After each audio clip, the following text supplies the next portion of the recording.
No, hello everyone, and welcome to another edition of the MrWarrenHayes Show. I, of course, am Mr. Warren Hayes. Thank you all so much for joining me here today so that we can talk about, when I say we, I mean me, talk about professional wrestling for the next couple of hours. It is a lovely day. It is a lovely weekend, and I hope it's lovely where you are too. And since we're in such a lovely mood, why don't you leave a like here on youtube.com/MrWarrenHayes or a 5-star review on Apple Podcasts or a 5-star rating on Spotify. Anything you can do to show a little love like that would be tremendous. You know, growing podcasts need all the nutrients they can get. I mean, you know, it's not unlike taking vitamins. You know, if you take your likes and your 5-star ratings and all that, well, yeah, then you grow. You turn into a big boy. That's what you can do for me, and would be tremendous and would be very appreciated. And also something you could do is join the Mr. Warren Hayes Show Discord if you like to talk about pro wrestling with other pro wrestling fans. Link is in the description, and we would love to have you there as well. But as it stands tonight, big show per usual. We got a lot of stuff to talk about. We're going to be reviewing Ring of Honor Death Before Dishonor 2024. We're going to be previewing SummerSlam 2024. It's a short preview, but nonetheless, it's there. We're going to talk about the big CMLL Friday show. We're going to talk a bit about Battle of the Belts. Janel Grant update. All sorts of little news stuff. The AEW media deal. All sorts of things. You know, littered all throughout the show. Thank you very much. Look, we might as well just get to it. Let's do it. Let's get to it. There we go. Woo! We are going to start off the podcast tonight with a Janel Grant lawsuit update. I remember 2 weeks ago, we reported that Janel Grant had filed a petition against a wellness doctor who is said to treat WWE talent and employees. Specifically, Dr. Carlin Kolker and his clinic, Peak Wellness. She claimed that Dr. Kolker was providing her with pills and IV infusions without disclosing the composition, essentially, of these treatments. And now she wants the medical papers to show what he was giving her, and the papers that she has right now, Grant's lawyers say, are full of inaccuracies. As you recall, this is all not directly related, but in the vicinity of the sex trafficking lawsuit she filed earlier this year against Vince McMahon, WWE, and MrWarrenHayes. Shortly thereafter, after the announcement of the petition was transferred to the public, Vince McMahon's spokesperson responded to WrestleNomics, who of course is on the case, right? This is all WrestleNomics. Brandon Thurston, John Pollock over at Post Wrestling, still doing the Lord's work, saying the following. This is what Vince McMahon's spokesperson said. Quote, Ms. Grant's petition for pre-action discovery against Dr. Kolker is in direct violation of the court-ordered stay and nothing more than an attempt to generate publicity on her false allegations and to harass people connected to Mr. McMahon, who is being sued by Ms. Grant in a separate matter. On July 25th, WrestleNomics reported then that Vince McMahon's attorneys moved to prevent Grant from using any evidence gained from that petition. They say the petition the petition in state court is a violation of the stay on the federal lawsuit. He's also Vince is asking the court to declare that Grant could be held in contempt for filing the petition and any similar actions. Jessica Taub Rosenberg, who is Vince McMahon's attorney, said in a statement to WrestleNomics once again, quote, today's motion is in response to Ms. Grant's flagrant violation of the federal stay order. After telling the federal court that she would pause her lawsuit, Ms. Grant immediately violated the stay order, seeking one-sided discovery for her own benefit. Her lawyer told the media that the information sought in the new Connecticut state action is to assist our claims in the federal action. We are asking the federal court to ensure that plaintiff abides by the court's order, and if she does not, that civil contempt and financial sanctions may result, unquote. Grant's lawyer, Ann Callis, repeated the statement that she provided to WrestleNomics last week, where claiming that Grant violated the federal stay by filing the petition in state court. This was the statement, quote, "We did not violate a federal stay by filing a state action against a non-defendant," unquote. That's what Callis said. You may recall that the lawsuit, just in case you're catching up on this, you may recall that the lawsuit was put on hold in May of this year while a federal investigation, perhaps or perhaps not, we're not sure, connected to the Southern District of New York, who is investigating allegations of sex trafficking and sexual assault against Vince McMahon. All very interesting developments here. Now, again, I am not a super lawyer. I'm not even a poor lawyer. I am not a lawyer. So, I can't really say like with aplomb and certitude what the hell is going on here, or what the implications are, mostly because I understand what the hell is going on. I don't know maybe what the implications are, how serious all of this is, so on and so forth. I do understand that, I do agree, I should say, that it seems to me, but again, there's things that escape me that, I'm not quite privy to when it comes to the legal process in the United States, which is very complex. Not that the Canadian one is any simpler, but this idea that that filing a state petition, a state legal petition, of course, is some sort of affront to a federal case is a little strange, and doubly strange because the person who is being who is involved in this position, Dr. Kolker, is not a defendant in the case. Like he's not involved in this in any way, shape, or form. So it's I don't know. Maybe this is all like it's oftentimes the case when one party in a lawsuit does something, the other party has to like counterattack or retaliate, defend, whatever they need to do, right? So maybe all of this, McMahon calling for, in this McMahon side here, moving to prevent Janel Grant from getting evidence, maybe this is just par for the course. Maybe it's something that maybe he's the only person. Maybe he's the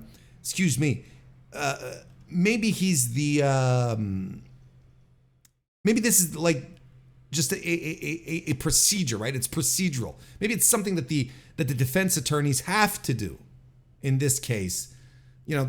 I don't know. You have to put up a fight, otherwise they're just going to walk all over you all the time. Maybe this is just like par for the course, is what I'm trying to say. But it's nonetheless interesting. And I mean, this was to be expected. McMahon's lawyers did say last week that they were gonna try and shut this down. 2 weeks ago, I mean. Well, it's 2 weeks ago. They did say that they were going to try and shut this down. So now the motion is in motion. And as per usual, we are going to continue covering this lawsuit as things evolve. The AEW television deal is not done. I know a lot of people want it to be done. I know a lot of people are living with a tremendous amount of anxiety, and it shows. They're posting on social media, on Twitter.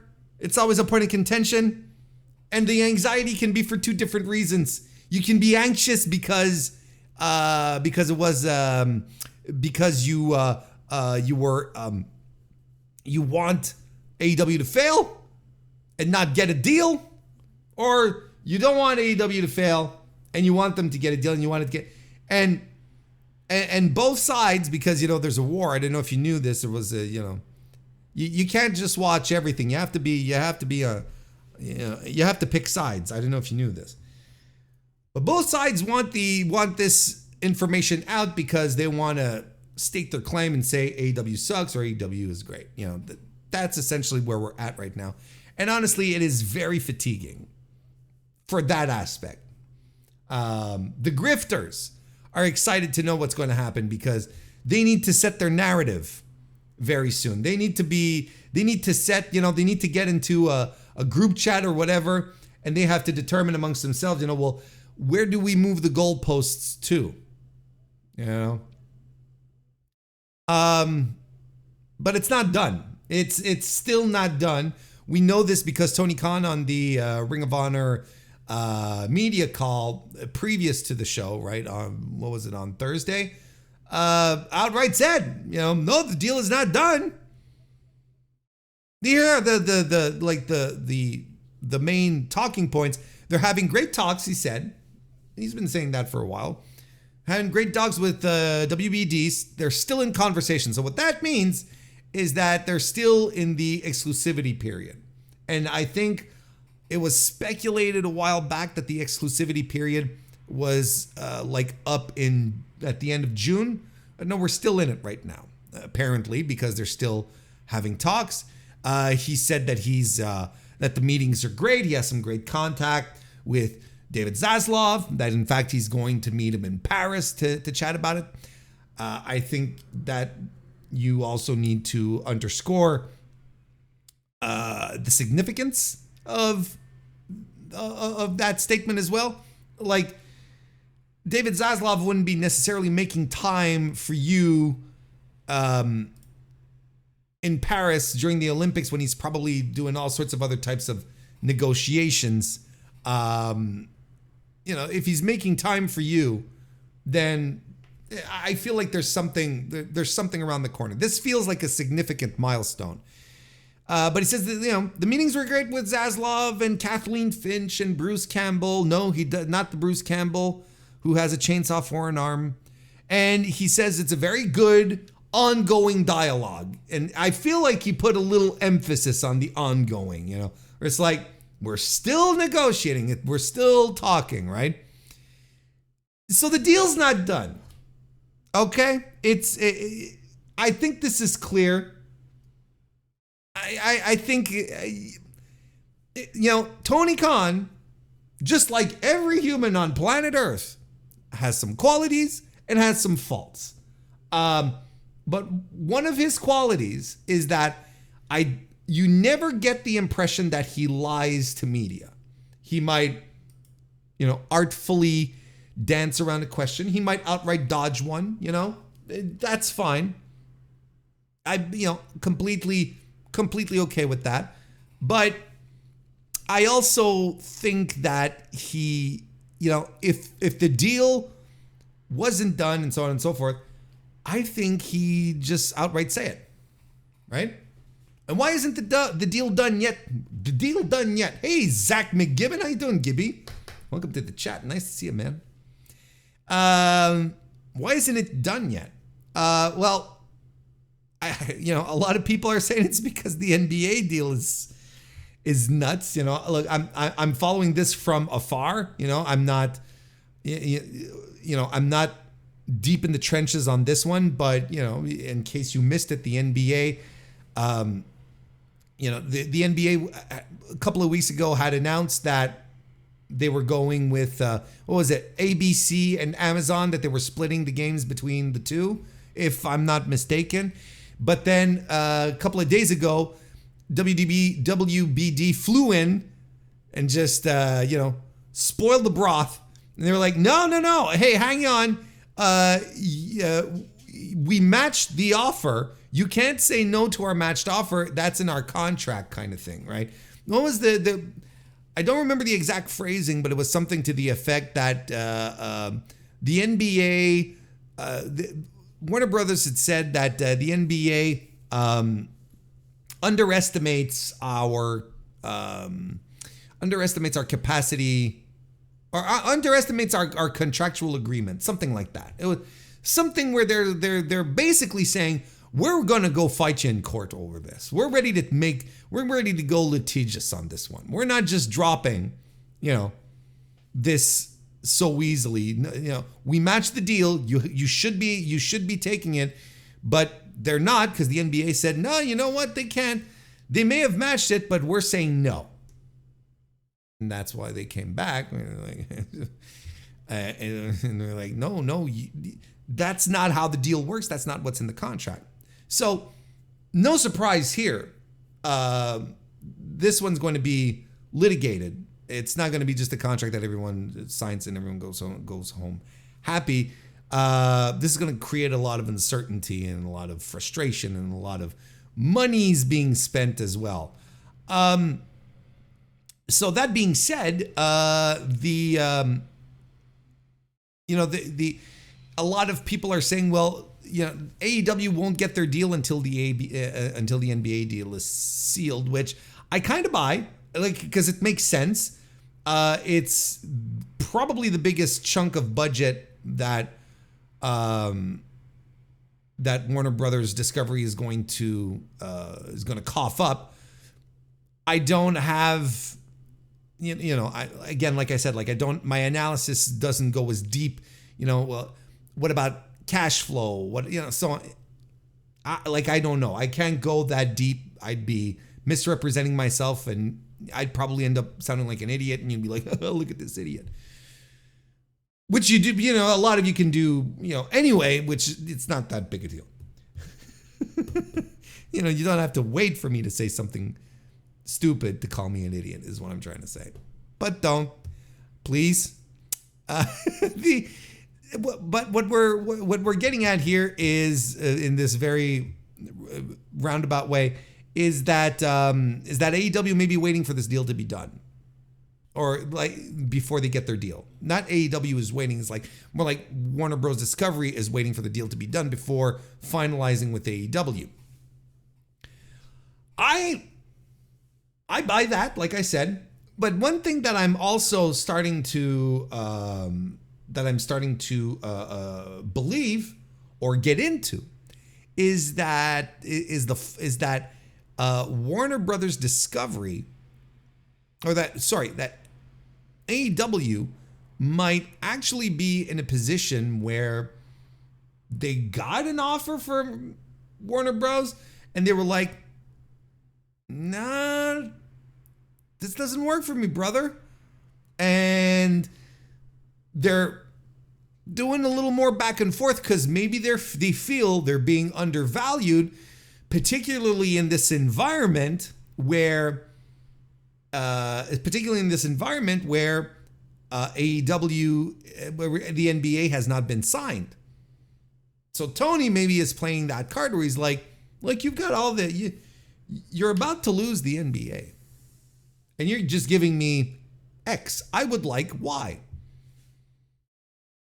And maybe this is, I kind of feel like Tony got a deal, and it was beneath his expectations, and now he's going off, and now he's just waiting for the exclusivity period to finish off so that he can go negotiate with someone else.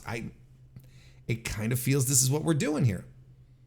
It kind of feels like this is what's happening, right?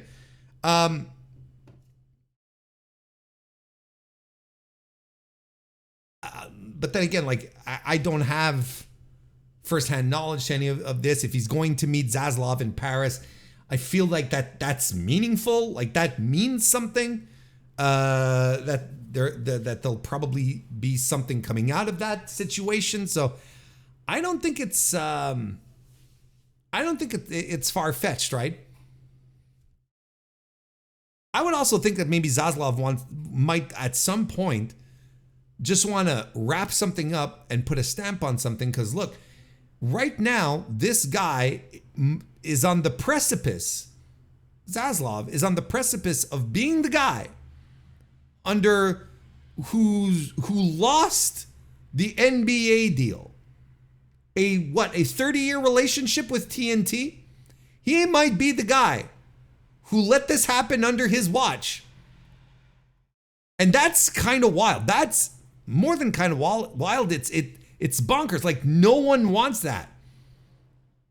And, a couple of weeks ago, we were talking about, a journalistic report. I don't remember off the top of my head. I can't quite remember. Was it Front Office Sports?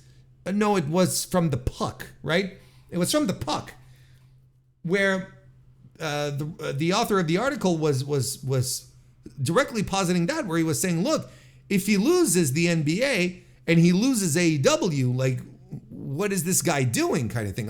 Is that David Zaslav is the only thing he's good for is, canning movies that are ready to go, that are completely finished and done, and then shelve them? Is that all he's good for? Slashing into movie production, but he can't land the deals. That's kind of wild. So I think there's part of that. I think Tony is being patient, and he's looking to get the best possible deal.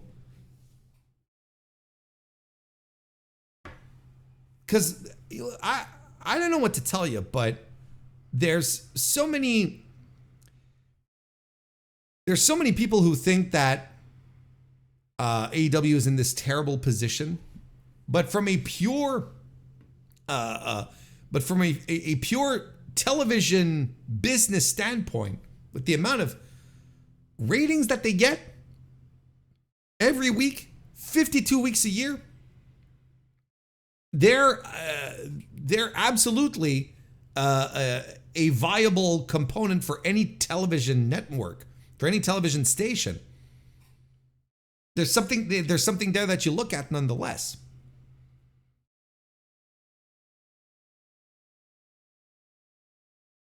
So that's very interesting. So look, it's not done yet.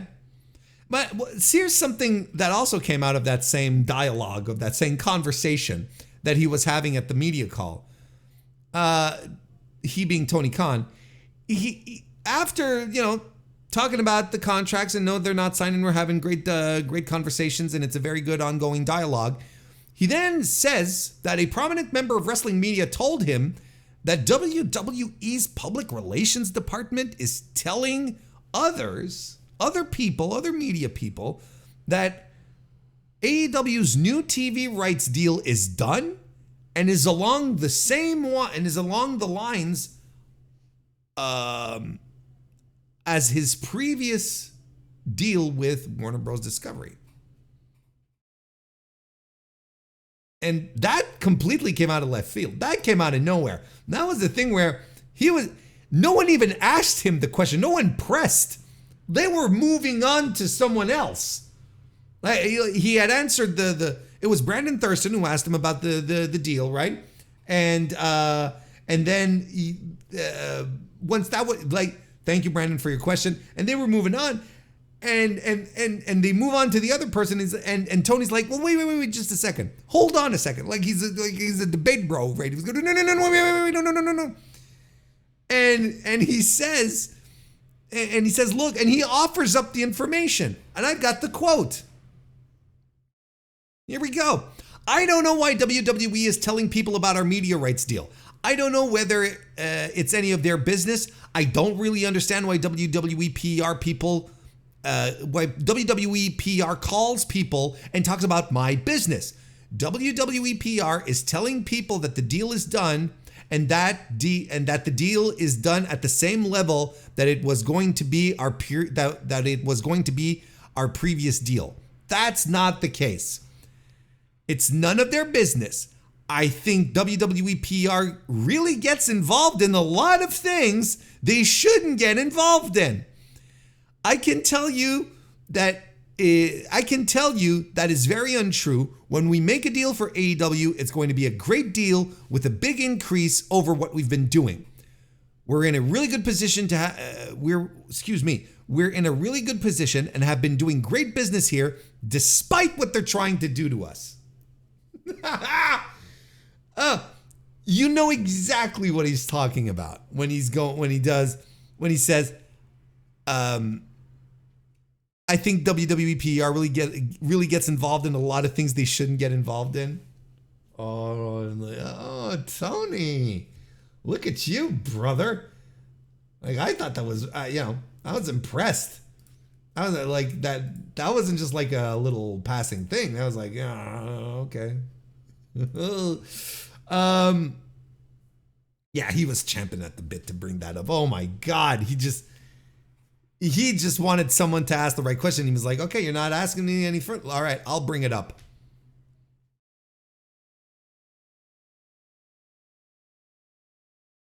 Now, we can ask the question that thousands of WWE fans have asked already. And it's a legitimate question to ask. Why would WWE do these? Right? Why would they do this? What makes this advantageous for WWE to do this? You know, a lot of people say it very dismissively, saying, this is so under WWE, right? You know, keep that in your noodle for a second here. Well, but why would WWE do this? Well, first of all, they established the narrative that this deal isn't as good as TK is letting on, is promising. So, you know, we're just continuing to hammer home that the perception that AEW is a failure, right? And if you're controlling the narrative, everyone else is fighting upstream against it. These are very basic PR plays here. You just need the contacts to make them happen, and this is exactly what's happening. It continues to spread chaos, of course, just the discourse and the confusion, and podcasters going, AEW in the mud, AEW failed, and you get the YouTube thumbnails with the graph, with the red graph arrows, pointing down, and all that stuff. You continue to supply this cottage industry of people saying bad things about AEW. Or, here's something else. Here's another reason why they might do it. Maybe Warner Bros. Discovery gets wind of the fact that people are leaking information online saying that the deal is done, and they get wind of that, and they're like, this makes us a little angry. Why would they be doing this? And then they assume that it's AEW, that it's Tony Khan's camp that is leaking information, because indeed, why would WWE do that? So it makes a lot of sense for them to go, well, why are you leaking information, Tony? And that can create tension within the negotiations, undue tension, because Warner Bros. Might be thinking to themselves, well, Tony is leaking information to the media because he wants some kind of leverage, so on and so on. So it could also do that. It could do all three of these things. It can do all three of these things.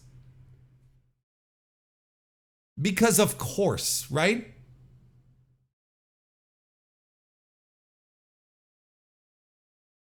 So, it's fascinating to me. And it explains a lot. When people hop into the Mr. Warren Hayes Show Discord, link is in the description. We'd love to have you there. Or in other Discords that I hang on in, or other parts of social media.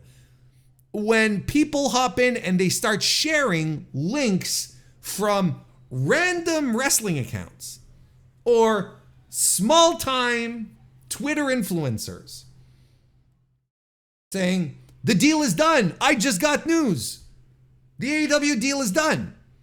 And everyone is like celebrating and going, woo, what great news. And I'm like, who is this person? What are they doing? What do they have to gain? What is the end game of this? Why are they publishing this information on Twitter?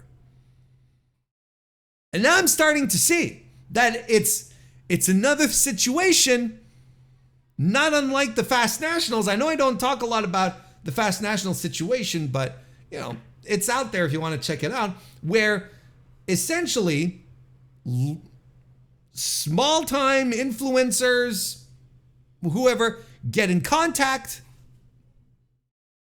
with PR organizations like WWE, and they get so excited to break the news because they get an email from Legental over in WWE, and they're like, they sent me a thing, I gotta use it, because they feel so good being a part of the show. A lot of them just want to be a part of the show, right? When they go to the media scrums, it's not time to ask hard questions, it's time to be part of the show, right? Instead of realizing that if they were part of the show, they should be then getting paid for being part of the show.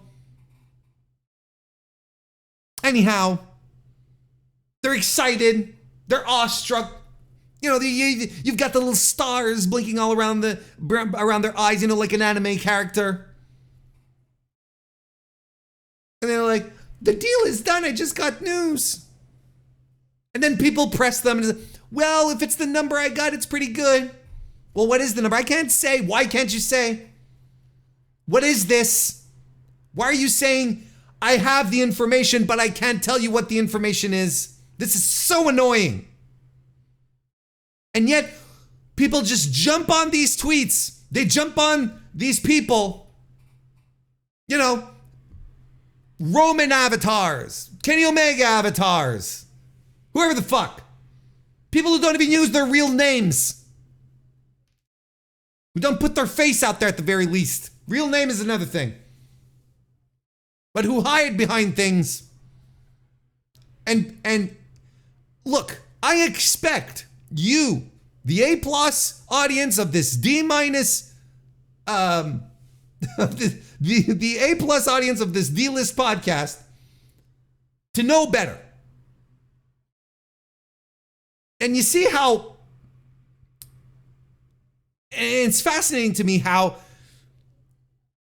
we have people in this environment who have been breaking news and have been following this business longer than most of you listening right now have been alive. Or if it's been shorter, they've been doing a good job. Look, guys like Dave Meltzer, Sean over at Fightful, Mike Johnson. Then you've got, Brandon and John who do great work. Why is it that we will always, not always, but often try to discredit these people who are doing real good work, true to form work, putting together reports, making sure everything is sourced accurately, and not being flippant about the news. But we'll go after them. We'll hundreds of people will argue with them on a daily basis, and they will be cited as uncredible, untrustworthy. And yet, Kenny Omega fan 6493, I just got news. Or, pro wrestling sliceoflife.com. We're happy to report that the AEW news has happened. Like the AEW deal has happened.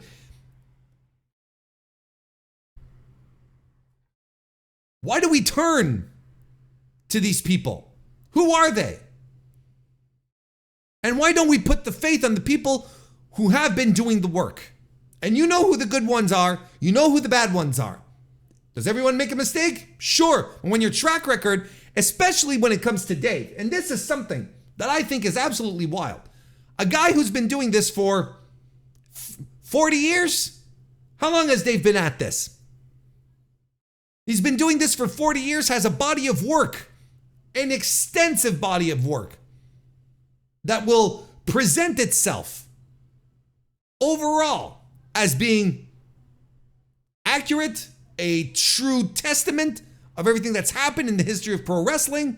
But, oh, there's a couple of things he flubbed. Oh, there's a couple of things he didn't do quite right. We wish he had been better in these circumstances. And this is all people will zero in on. They'll zero in on a, what?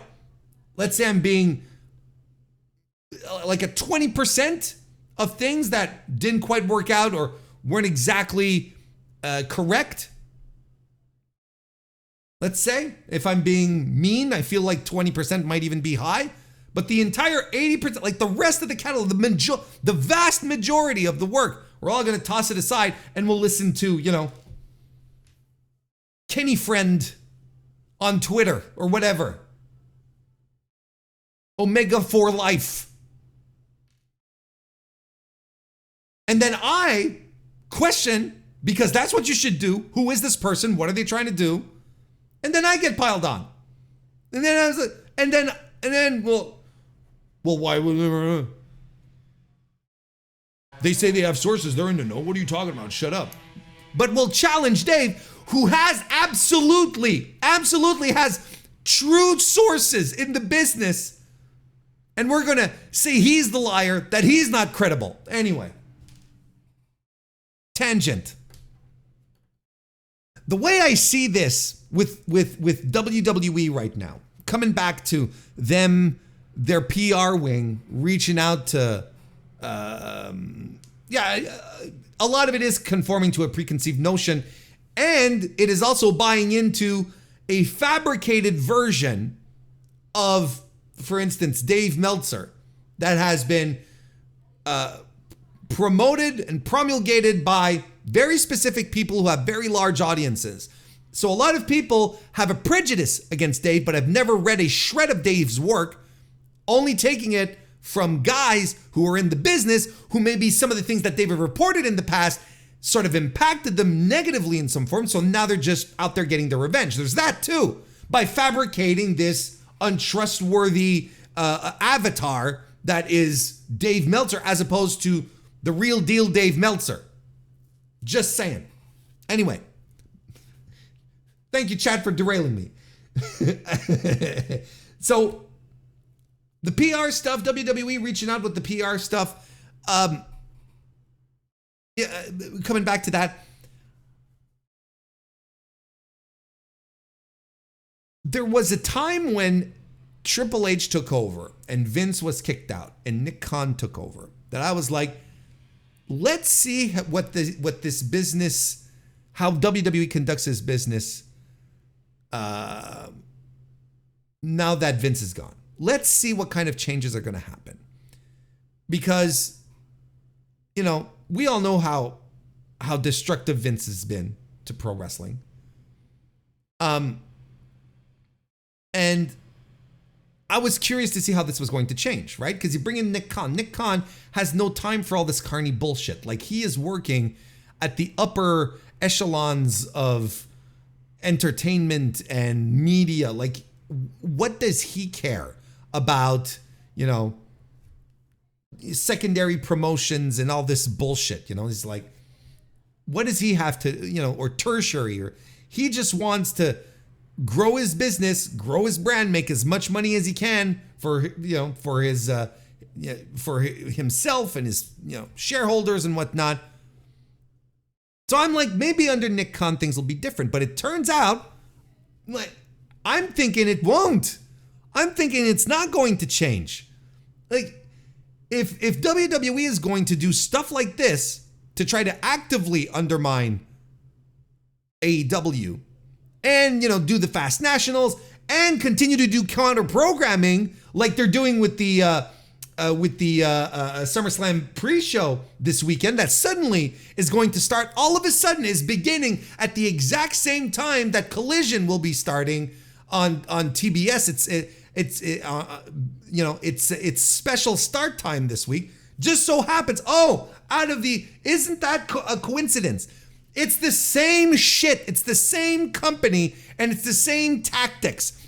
That's all they're doing. It's not about pro wrestling. It's about WWE. Anyone who tells me that WWE is, WWE is good for wrestling, I tell them no.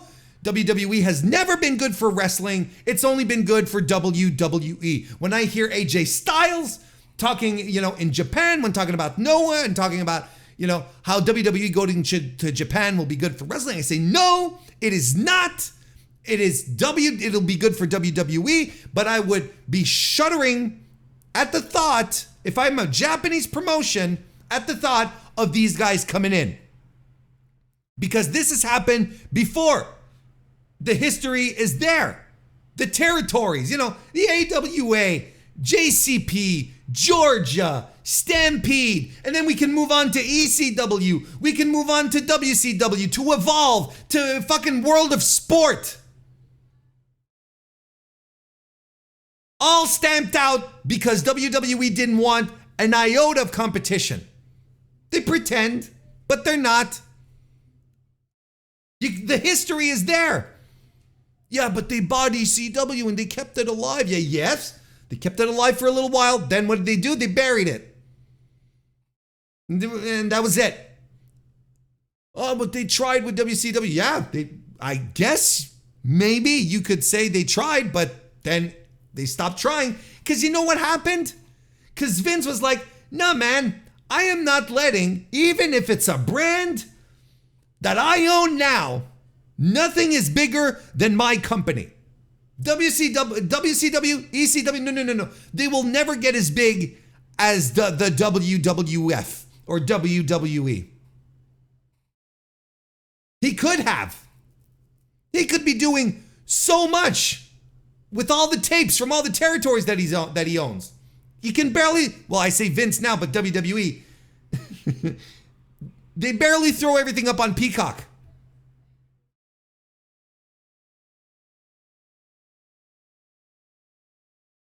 Evolve is the same thing. They ended up buying out Evolve, World of Sport. They started pushing NXT UK and buying up all the talent. They started buying up all the talent from the UK scene, all the stars, so that when World of Sport was struggling to get back on TV and make things happen, they didn't have all the people that the British fans wanted to see. They had all gone to NXT UK. No, great stuff for the scene.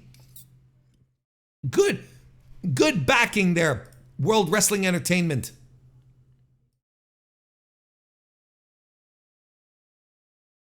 It's the same company. They're not going to change. So, I'm sitting around and I'm looking at their relationship with TNA, and I wanted to keep an open mind, but I can't anymore. I can't. We've seen the evidence so many times. I shudder to think of what's going to happen with TNA. Because look at the nature of the relationship right now. TNA sends over to NXT, their women's champion, Jordan Grace, who is arguably one of the biggest stars in the company. Joe Hendry, right? He has this super popular gimmick. Everyone loves Joe Hendry. Who does NXT send over to TNA for their big pay-per-view? Mind you, they send Tavion Heights and Charles Dempsey and generic Build-A-Wrestler number 3. And then the weeks before, they send Izzy Dame and Tatum Paxley. They're not sending, notice they didn't send Trick Williams. They didn't send the champ. They're not sending Roxanne Perez. They're not sending their top people over there. And then, what's going to happen is that the people that TNA is sending over, and WWE is gonna lap them up. They're gonna bring them over. I mean, we know that's what's gonna happen with Jordan Grace. She asked to get her contract shortened, and they said yes. As of January, you're free to go. I don't think she's gonna shop around much. It's the same fucking company. It's the same principles. They're still stuck in the 80s. They can be right now, they are a $1 billion company. They are making more money than you and I can ever imagine. can ever fathom, and yet they're still being predatory. They're still being monopolistic. They're stomping out the competition because this is not good competition. Doing this counter programming no, it's shitty and it's bullshit. And it was bullshit when they did it with Starrcade back in the 80s. And it's still shitty today. And it's crazy that they're not going to change. It's wild to me. Huge fucking company. A company that is in a position that it is too big to fail. Too big to fail. And they cannot stand knowing that there are other wrestling companies out there, that there are other people doing this. They cannot stand it. It's baffling to me. So no, I'm not surprised that they're doing this, that Tony Khan came out and made this revelation. It's zero a shock. If anything, it continues to be a confirmation. And in my book, it sells. It brings home the concept that these guys are still the same. They will never change. And it will never be about the good of pro wrestling. It would always be about the good of WWE. And since we are talking about WWE, might as well just go right ahead and preview SummerSlam 2024. Why don't we? Which is happening this very weekend in just a couple of days on August 3rd, 2024 from the Cleveland Browns Stadium over in Cleveland, Ohio. The poster's very funny. I hadn't seen the poster, but they've got the Temu bloodline there in a car, and they are looking very menacing. When we all know the reality that they're not remotely menacing, and Solo Sikoa is not the guy. It's just not. They're giving us the hard sell on him. Like, what are we doing here? I don't have many thoughts on this. As I do have a couple, but like this will not be your in-depth, SummerSlam preview. We're just gonna run some stuff down and, but I mean, like I don't watch the weeklies. I know what's happening in some circumstances, but look, I have some thoughts, but it's not going to be like this in-depth thing. I don't want to spend too much time on this. I want to get to the reviews. We even got some little newsy notes here that I also want to break down before we get too far into things. But let's do this first, since we were on the topic of WWE to a degree. So I'm looking at the match setup here, and we have seven matches on the show this weekend. 7, not 5. 7. And I'm like, whoa, 7 matches? Are they going to have enough time to get all their commercials in? Are we going to have to add 2 extra hours to get all of our entrances in? Whoa, 7 matches. Next thing you know, it'll be an AEW show. What is this? Like, seriously, I'm assuming that this is just going to be a longer show, right? It's just going to be a longer show. It has to be, right?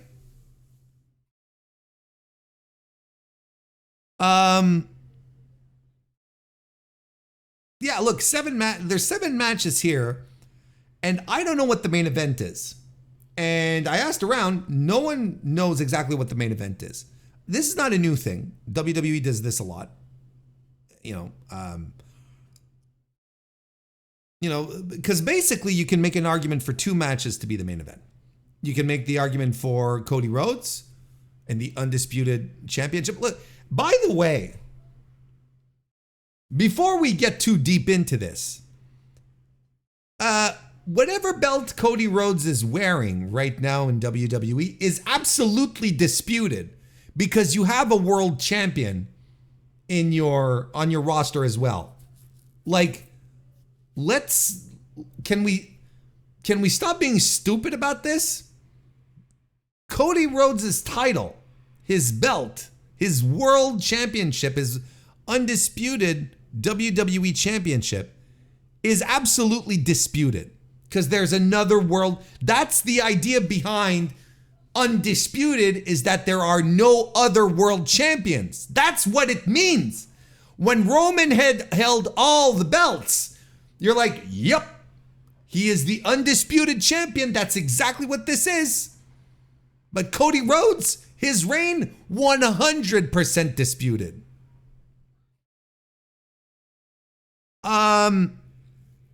Anyway, he's taking on Solo Sikoa, which I cannot believe this is a potential main. I cannot believe Solo Sikoa just might be in a main event, a SummerSlam main event, not No Mercy or whatever the fuck, or WWE Backlash, WrestleMania Fast Track or whatever. Whatever those other ones are called. Like, it's kind of wild to me. So we got Cody versus Solo Sikoa. That's potentially the, yeah, you know what, chat? I do remember when people were talking about Cody's opponent being Rocker Roman for SummerSlam. Oh my.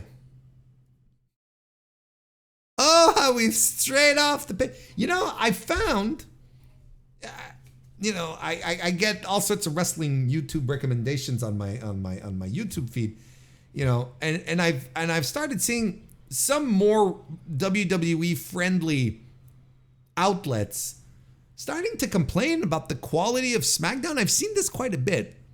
Does SmackDown suck now? Is SmackDown a good show anymore? Like that kind of stuff. Are we slowly turning on it? Is the genius? Have we come to the conclusion? Have we sucked everything out that we could out of the genius of Paul Levesque? I don't know. So Cody and Solo Sikoa, that would make sense as a main event. It's your top title, etc., etc. But you could argue that probably the hottest match of the show is Drew McIntyre versus CM Punk, right? And I can't be off track with this one. I think this is the most compelling match. Personally, this is the one I'm most interested in seeing because I feel like it has heat. I feel like it's unpredictable. You're not quite sure how this one's going to finish. It could go either way. They added Seth Rollins to the mix because I don't know, because Punk got involved in his business at the last pay-per-view or some stupid shit.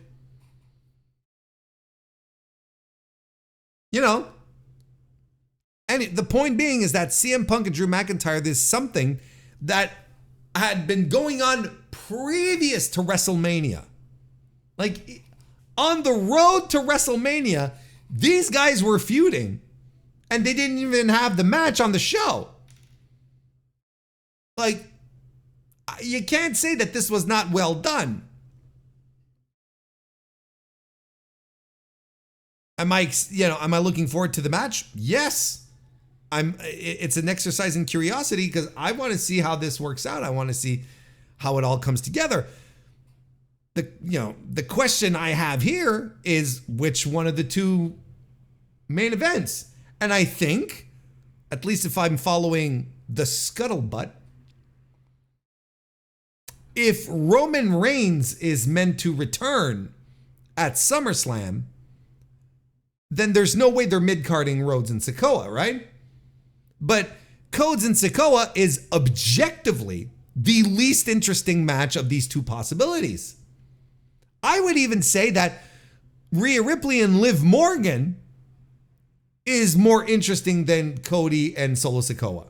The only thing that's putting this higher in the minds of WWE fans is because of all the, it's the continuation of the bloodline bullshit, right?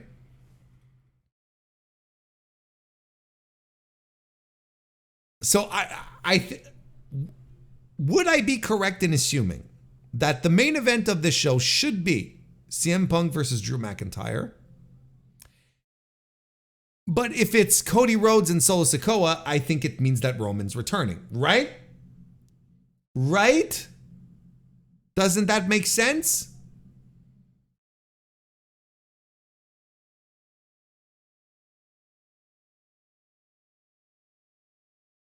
And, CM Punk and Drew McIntyre is a very, like Cody Rhodes is retaining. I don't think anyone has, unless they really do something extremely shocking. Like strapping up Solo Sikoa with the top title, which would be, equally parts shocking and hilarious, quite honestly. And then Cody goes off to Roman costs him the title, and the title goes to Solo, and then Cody fights Roman while Solo Sikoa defends his title against who the fuck cares.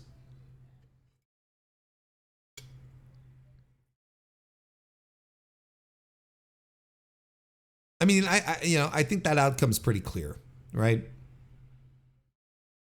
CM Punk and Drew, though. First of all, the first question is, will CM Punk's body be able to hold it together for a match? That's one thing. Second of all, does he lose? Does he lose this match? He kind of can't, right? CM Punk kind of can't lose this. It's his return match from injury. He's got to stay in it, doesn't he? He's got to win. But then, if he wins here, I mean, Drew McIntyre throughout this entire feud was booked like a geek because Punk kept getting the upper hand on everything. Like, the logical story here would be for Drew McIntyre to go over, but I think we're supposed to believe that CM Punk is the babyface and Drew McIntyre is the heel, whereas Drew McIntyre has been, cheated out of wins and championship victories and championships so much by Punk that it's like you sort of feel bad for Drew now. I don't know if the booking is all that tight. To me, the CM Punk is the asshole here.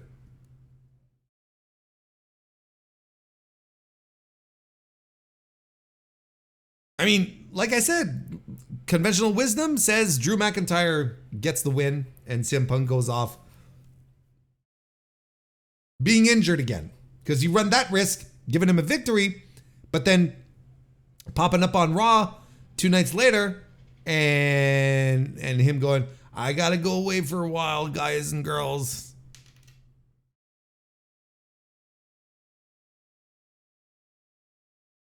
So anyway, Cody retains. CM Punk versus Drew McIntyre. If you're asking me, Drew's the guy. What else we got? Damian Priest defends, I should say. Freudian slip there. The World Heavyweight Championship against Gunther. Damian Priest, as much as everyone wants to convince me that he's a good champion, he has not. And his reign has not been a good championship reign. He cheated he did the Money in the Bank thing to win the title, which is a cheap way of getting the title. That's period, right? All of his defenses have involved outside interference. His matches have been fine, like very mid. He's not a good champion. Like he's not a good world champion. Gunther has held that spot before. He's got all the tools you want. Let's just take it off Damian Priest and have Gunther just roll with this World Heavyweight Championship for a while. Whatever. It's the consolation prize. Who cares? Bayley versus Nia Jax. This is going to be a train wreck. I promise you. This is going to be a train wreck. This is going to be one of the worst it's going to be the worst match on the show. That is my assessment looking over the rest. It's going to be bad. And Bayley's going to retain. Liv Morgan defends the Women's World Championship against Rhea Ripley. So the Attitude Era is back, and we're, posting clips of Liv Morgan's ass on social media. I swear to God, it's like the message boards back in the day. Look, people wanted the Attitude Era back. They got it. They have this salacious little love triangle of implied BDSM and all this bullshit, and they're all excited about it. Everyone gets so horny. Has anyone heard of online pornography? Just putting that out there. Or do wrestling fans still wonder how to access it? Look, you can get creative. Trust me. I was around when you'd have one friend, in your circle of friends living in your neighborhood. You'd have one friend like who'd end up with a VHS cassette from, his father's stock or his big brother or whatever. One VHS cassette of a porno. And we'd all make plans to go watch it at this guy's house, and then this guy's house, and then this guy's house. Yeah. Back in my day, getting access to porn was hard. You had to be willing to put in the effort. You had to be willing to be wily about it. Okay? Today, you just open up Google or Bing or DuckDuckGo, and it's right there. There's no effort required. Why? I don't understand this. So, a bunch of sex-depraved weirdos in the 90s, sure, they'd get excited about this. I don't know why this is such a hot thing. I don't understand.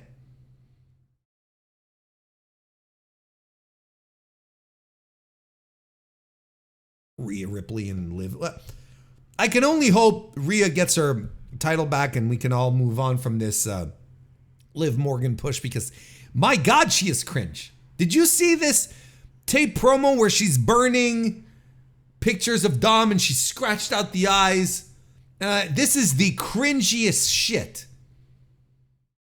And she's acting. She's an actress. She was on that one episode of Chucky. She's an actress. I think Liv Morgan is the cringiest pro wrestler in WWE. I sincerely believe that.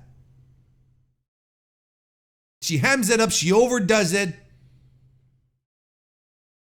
But as if she was, it's supposed to be like a good thing.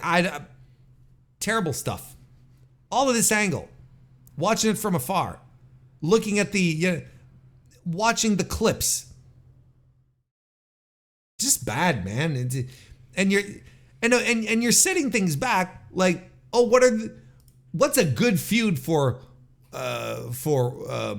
women in pro wrestling? Oh, fighting over a guy. You bring back the classics. I'm telling you. You want to tell me this company's changing? This is coming out of the great booking brain of Paul Levesque. Oh boy. Hey, hoy. Yee.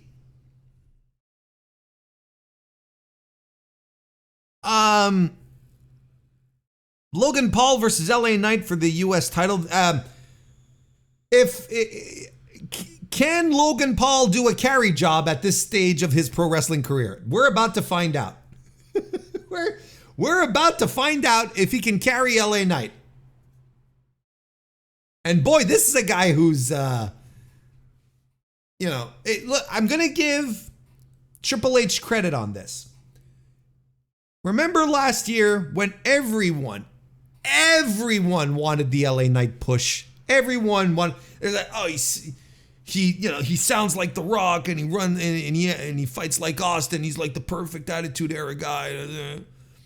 And everyone was, so into him. And they were pushing so hard for him. And they were saying, push LA Knight, push LA Knight.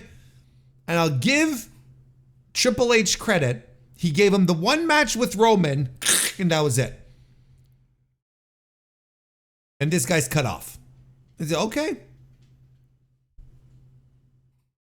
And he's going to be, he's a guy that you could believably, bring back up to that level. Like they do with Shinsuke Nakamura. or with AJ Styles. You know, guys who aren't in the mix of anything, who don't really do anything special, but when you need them to fulfill a role, to be in a position, you can just pull them out of the mothballs and, hey, remember the King of Strong Style? Remember the Phenomenal One? And they'll do their thing, and then they'll go back into their little crates. I think that's going to be LA Knight's role in this company. And then Sami Zayn versus Braun Breaker. Let's have a rematch of the super mid match that they had at the last pay-per-view. Was it Money in the Bank? WWE is weird when they do these rematches. They do these rematches for matches that everyone was like, it's so strange. You know, it's so weird. I mean, maybe they were keeping stuff in the tank for this match. Let's see. But I think that all signs point to Braun Breaker winning the title, right? I'll be curious. Look, they seem to like him. And he's another one of these guys that WWE fans keep telling me, oh, he's going to be the next big guy. Just like they told me they said the same thing to me with Austin Theory. Said, oh, he's going to be the next big thing. That's what they were all telling me. So on paper, this doesn't look like a terrible show. 7 matches. I'm into it. I'll be reviewing it. I'll be watching it. I'll be keeping an eye on it. I'll be breaking away from the G1 to watch SummerSlam this weekend and then return to you, all you good people, next week and review it. Why don't we do some contract and injury news and updates? Let's fly through these a little bit here. On the injury side of things, Dalton Castle is out with a torn biceps, according to the Observer Online. He will miss the remainder of 2024. At first, it was assumed that he was out because he got knocked out during that match on Collision against Roderick Strong. What was it? Just a couple of weeks ago in July. But then I think it's Brian Alvarez who reported that Castle is going to be out for the rest of the year with the biceps and is going to get the surgery and all those the whole 9 yards, basically. So he'll be out for the rest of the year. Sky Blue is out with a broken ankle. She's going to have surgery for it, or had surgery for it. We got a picture posted on social media by Kyle Fletcher in that regard. So yeah, we don't know how long she's going to be out or how bad the fracture is, but we wish a speedy recovery for both. Let's get into some contract news. Y'all like your contract news, you sickos. Well, I've got some here. A couple of updates and whatnot. Let's start with our boy Daniel Garcia on Wrestling Observer Radio. I think it was today. Yes, it was on July 30th when we're recording this. Brian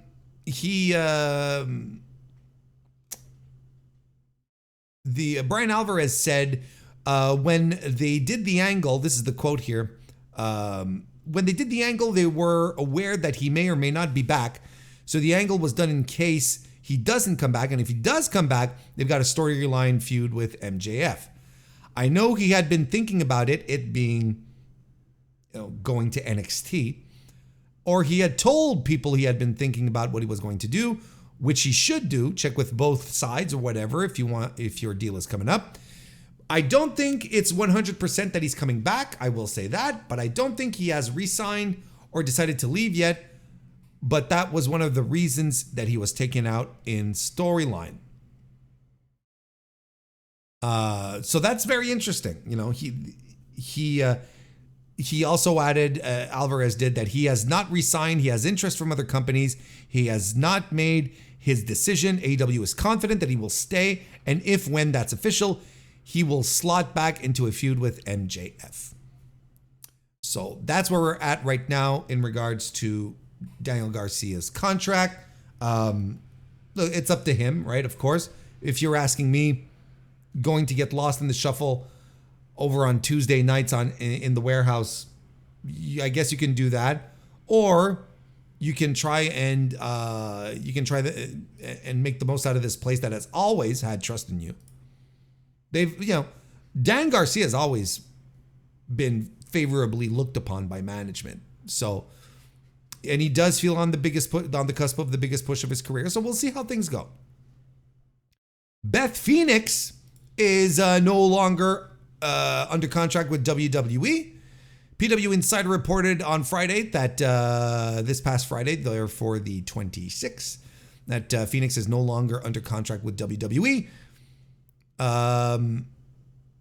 Earlier this week, WrestleTalk published an article stating that Phoenix's profile had been removed from the active roster page on WWE's website. She is listed in the Alumni and Hall of Fame sections.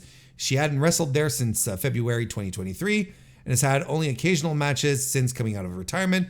She was a commentator for NXT from 2019-2021. I forgot about that. That's right. With the other guy. Who was the other guy? It was Mauro, it was her, and the other guy.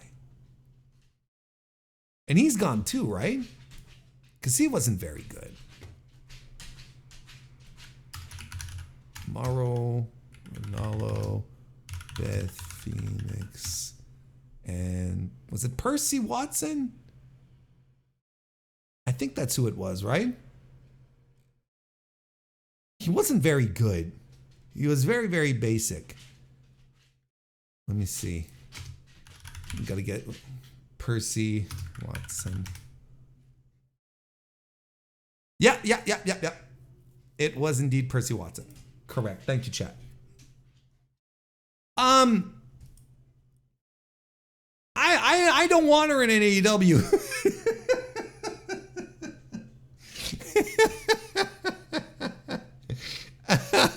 I mean, look, she's got a music career.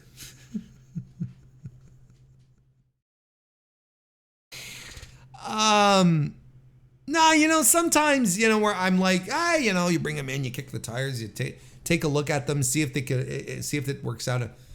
And I don't want Beth Phoenix, who has always been a very mid wrestler.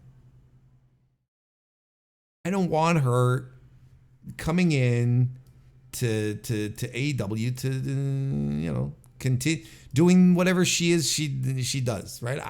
It has no interest for me. The thing is that she will likely get a job because Copeland seems to have a lot of stroke over there. But honestly, I could not care less. Like, this is someone that I legitimately say to myself, I hope they enjoy retirement. You've got a lovely home with beautiful children. Just enjoy your time. Continue your music career. And that's all, just, I don't know. I don't know what she could bring. I don't know what kind of benefit she'd bring to the ring. Like, I don't think she's an especially good trainer. That's what everyone defaults to. Oh, well, she can come and train people. She can come and... Yeah, but it's not because not everyone is a good teacher. Like, you can be really, really good at what you do, but be a terrible teacher. Be absolutely horrible at showing others how to do what you do.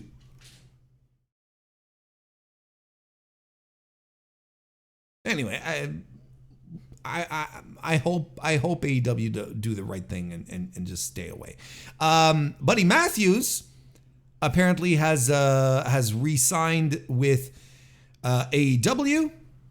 This was confirmed, or not confirmed, but reported, I should say, by Dave Meltzer on the July 26th edition of of Wrestling Observer Radio, where Meltzer notes that the contract was signed months ago, describing it as a very lucrative deal. I think it was Wrestle Purists who first reported Matthews is resigning. So this is Dave's quote here. Regarding stories this week about Buddy Matthews signing a new deal, we've been told this was agreed to months ago. He had tried to give notice at one point, but AEW wasn't going to release anyone to go to WWE. Tony Khan since then offered him a new, very lucrative deal, and he agreed to it. So there we go with all these stories about the House of Black hitting the bricks the minute that they'd have the possibility of doing so. I still think Brody King is going to stay when his turn comes around. And, of course, the big question is going to be Malachi Black, which has always had rumors of being unhappy with his position in AEW. So maybe there's something there, maybe. But also there's a very fair chance that he might stick around as well, because where is he going to fit in right now in WWE? I mean, everyone thought Andrade was going to come in and, was going to tear the house down kind of thing. There hasn't been much. There hasn't been much house tearing. Andrade being Andrade right now, and it is what it is. Just pretty much as simple as that. Another official signing being made official. It's Camille, who showed up last Wednesday on Dynamite.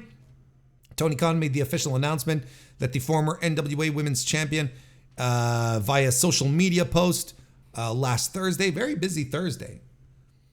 Camille was also part of the group that was at the San Diego Comic-Con. She was dressed as Bane, seconding Mercedes Moné, who was Poison Ivy.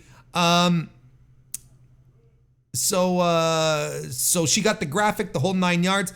But the Wrestling Observer here is confirming something that I had talked about on the Dynamite review last Thursday when I was talking about Camille. I was like, seems to me she had been signed a while back and they were just waiting to debut her. And Camille's signing here was first reported in April, with the Stars NWA contract reportedly running out at the end of 2023. Camille's signing may date back as far as February of this year. So she's been hanging around just waiting for the good moment, for the perfect moment to debut her, which is a good idea and which I feel they successfully did. Julia reveals her retirement date. Her date of final match in Japan before joining the WWE roster full time. On the Marigold show that happened earlier today, right? It's still the 30th as far as I understand. That happened earlier today. She revealed that she has 5 more matches in Japan, and her last one will be August 19 in Corkin Hall against Mei Sakurai, and then she'll be heading off to the green lands of WWE. So we wish her the best of luck. Miko Satomura is announcing that she's going to be retiring next spring. She held a press conference a couple of days ago. I think it was over the weekend, right on Saturday. She announced that she was going to have her last match in April of 2025, as that date coincides with her 30th anniversary. Tokyo Sports had reported on the 26th that she had been considering retirement. She also announced that in September she will wrestle a series of matches in her own promotion, Sendai Girls, and was open to the idea of wrestling for other promotions. Emi Sakura was there at the press conference, and she said she would like to face Satomura before her retirement. So we'll see how that happens, how that goes. So there you go. I mean, long, illustrious career for Satomura. Getting all tongue-tied here. yeah, I mean, a 30-year career. She worked just about everywhere you could. Like, as mentioned, she has her own promotion on top of that and so on and so forth. So, yeah. We'll talk more about her career, but as we get closer to the to the date, but as it stands right now, good for her for placing a date in time and working towards that destination. Tremendous career. John Moxley, I mean, we're still, it's still contract and status and stuff. It's not exactly a contract update, but John Moxley has been given time off from AEW. In the Observer, in this week's Observer, Dave Meltzer reported that Moxley was granted some time off from AEW post a Forbidden Door. He wrote in the Observer that he hasn't wrestled or been at television since Forbidden Door, and he has been given time off. So in case you're wondering, is he hurt? What's wrong? Is everything okay? No, just some time off. Finally, the story arc of the vacation can come to a close, and people can start talking about it all the time. Is this a spoiler? Ring of Honor spoilers. Does anyone care about Ring of Honor spoilers? Look, if you do care about Ring of Honor spoilers, mute this for a couple of seconds or skip over a little bit. Because I don't think, look, I don't care, but during Sunday's Ring of Honor television tapings in Arlington, Sammy Guevara made his return by attacking members of the Dark Order who were beating down on Dustin Rhodes. This is Sammy's first appearance in AEW. This is his first appearance, period, since being suspended by AEW in February, where he didn't follow concussion protocol while fighting Jeff Hardy. So he's back. He's doing stuff, and they're gonna make this babyface thing happen. If he's attacking the Dark Order, who are heels right now, man, Tony really wants Sammy to be a babyface. I don't know what to tell you. So there you go. So we'll be expecting him soon. And also, like, not exactly contract stuff, but still interesting nonetheless. Maybe this is more like the HR section, more than just contracts. Human resources. Anna Jay was announced as a surprise member, surprise participant, I should say, of the Stardom 5-Star Grand Prix this year. The promotion announced this Saturday that she will participate in the Blue Stars Block A. So that's exciting. The tournament starts on August 10 and concludes the end of the month, I think. Look, I think this is tremendous.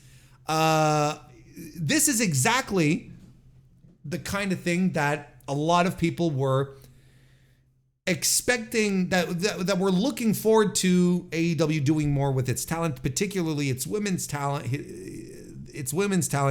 Seeing that they don't wrestle as much, they're not on TV as much, especially since Dark and Dark Elevation just were wiped off the face of the earth.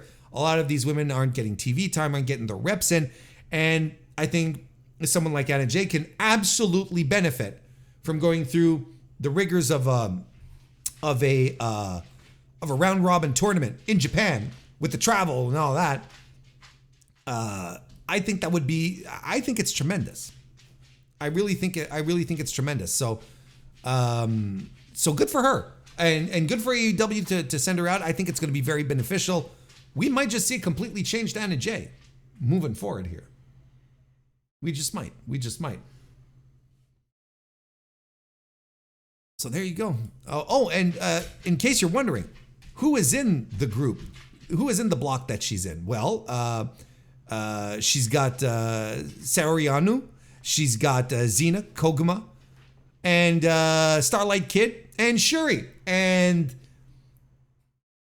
she's gonna get her ass kicked. That's tremendous. It's a good block. she's going to get, she's going to get beaten up. It's gonna be a hell of a learning experience for her. Good for her. I hope she gets the reps that we're looking for. How about that? I mean, I'm just looking at the time here, and there's still a lot of stuff that I want to talk about. And you know, we're sort of going along here. You know, I'm gonna skip the G1 update. I had a G1 update planned, but we're gonna skip that. Look, because I feel okay in skipping the G1 update because I do daily G1 reviews. I'm going to be back tomorrow doing one. Every day that there is a G1 show, I'm there. I'm reviewing it. I'm breaking it down, giving analysis, so on and so forth. Daily coverage. And then I sort of, you know, on the show, I sort of wrap up the last few days and say, oh, this is where we're at, you know. Look, take a look at my my G1 reviews. They're available both on YouTube and on your favorite podcast app. And that'll give you the in-depth that you want. Otherwise, it'll just be very surface, and I won't be happy about it. So instead, we're going to talk about Ring of Honor Death Before Dishonor 2024. We're going to review that, which happened on July 26, 2024. From Arlington, Texas, in the Esports Stadium, Arlington. I kind of like the Esports Arena too. I like the setup. I think it's pretty good. I know I always go long. I know I do, but sometimes I go long and sometimes I can go really long. You know, so yeah. Before we get into the review and in about itself, you know, we talked a little earlier about. The media call that Tony did, and he was talking about how AEW had where he was talking about WWE PR and all of that, but something else that he talked about on the media call was how he feels like he might need to add the AEW branding to Ring of Honor to sort of make it palpable, I guess, to selling the rights, right? You know. Okay, what is she doing? Oh, okay, she's fine. Just keeping an eye on my dog. It's really interesting. This is what he says, that what the promotion has grown into. I'm really proud of it. I think Ring of Honor holds an important place. I recognize that AEW is at the very top of pro wrestling. The ROH brand could frankly benefit even more from association. I don't think it's out of the question to say, and I don't think it's sacrilegious to say that it would only help grow the ROH brand if I were to sub-license it, if it were AEW Ring of Honor. I don't think that's a crazy thing. I don't think it would be sacrilegious or bad. I think it would actually be good for everybody. Then I think people would see more of the connectivity that exists between promotions and what we're going for. That's his quote. I kind of understand where he's coming from. You know, and you know, you even had Carrie Silkin, right, former Ring of Honor owner, you know, who were, you know, he was talking about how, you know, he was talking about how Ring of Honor isn't in a good spot right now, you know, that Ring of Honor used to be great and now it's kind of like, you know, his quote was, right now Ring of Honor, it's like no one cares at all. I don't care how much money Tony Khan has. It's not being treated very well. I don't think he's wrong. But then he also tried to walk back those comments earlier this week. Maybe it's on the heels of this. Maybe he talked to Tony. I don't know. But, you know, he says that it's that quote there, he said it's unbelievable that people picked that up. He talked about this on a podcast called the Irish Wrestling Podcast. Basically saying that he's happy that that his pals have a place to work, you know, lists them off. And he says, and yes, you know, talking about Tony Khan, he gets criticized by all these effing podcasts and this and that, and deep down he's a good guy. And I know damn well his intentions for Ring of Honor will be as best as possible. How can he manage everything? I mean, it's insanity, you know? And, you know, and he lists off, you know, the guys that still work there, and he's very happy. You know, he mentions, you know, Jay Lethal, Taven, Bennett, Rod Strong, Adam Cole, Kyle O'Reilly, Dalton Castle, Mark Briscoe, Shane Taylor, Ian Riccoboni, Caprice Coleman.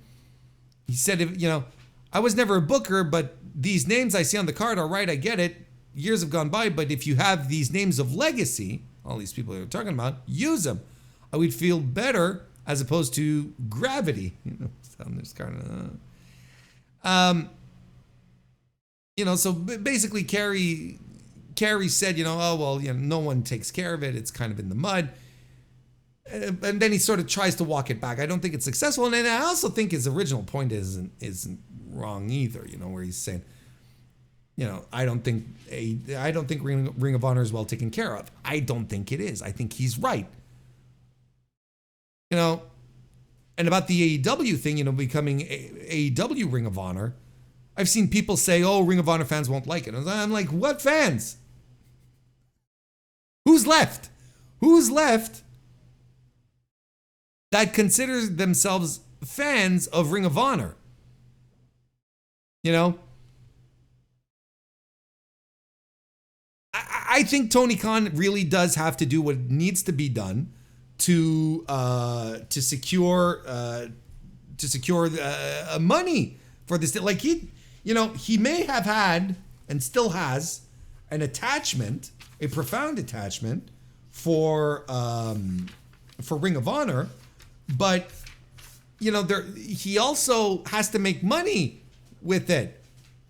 You know, he has to make money for Ring of Honor. So that's kind of the whole principle here. He has to make money for Ring of Honor. So if there's fans that are upset, I can promise you, Tony Khan didn't buy Ring of Honor and, you know, the back catalog and all of that just to slap it behind a paywall and go, all right, there we go. $9 a month. Let the cash come in. No. I'm convinced that when he bought it, he tried to throw it on to, he tried to throw it on to, as part of the deal with Warner Bros., right? Remember when he renegotiated and all that? Do you remember that? And I think he tried and it wasn't successful because Warner Bros. Were like, well, what is this other brand? We've already got AEW. Why would we go with another brand of pro wrestling? And I think based off of that experience, he's had some thoughts and he's like, you know what? I'm gonna put AEW in front of it so that everyone understands that it's connected and it's part of this universe, right? Essentially this universe of pro wrestling that is AEW. Haha, yeah, pun intended. The AEW universe. Thank you. I'm a wordsmith. I'm a funny man. But you know what I mean? And I think this is him putting this plan into execution because you know, I don't think, like I said, I don't think his plan was to paywall all of this and hope that the hardcores are going to pay money for it. And I don't even think the hardcores are around anymore because I don't think the product is really all that interesting.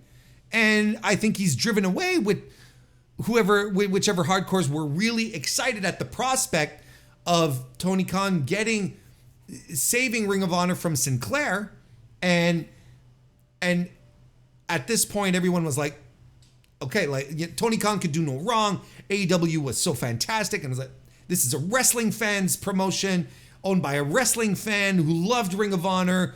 And, you know, he rebooked, you know, the original, was it Supercard? Was it Supercard of Honor? I don't remember. You know, which was happening WrestleMania weekend, which is Supercard of Honor. And and he had he had flipped everything, rebooked it, and it was like, okay, more in his image. We understand he wants, but man, I'll be damned if the pay-per-views after that followed his original purchase weren't fantastic, and people were excited at the prospect of Ring of Honor moving forward. But then next thing you know, we're back behind the paywall, $9 a month, and the quality just hasn't been there. Like we just have to be we have to be upfront about this. The quality just isn't there. And I don't have an issue with it. Not in any sense where I have like this profound attachment to AEW, to Ring of Honor. Like, I understand why, some fans might get upset,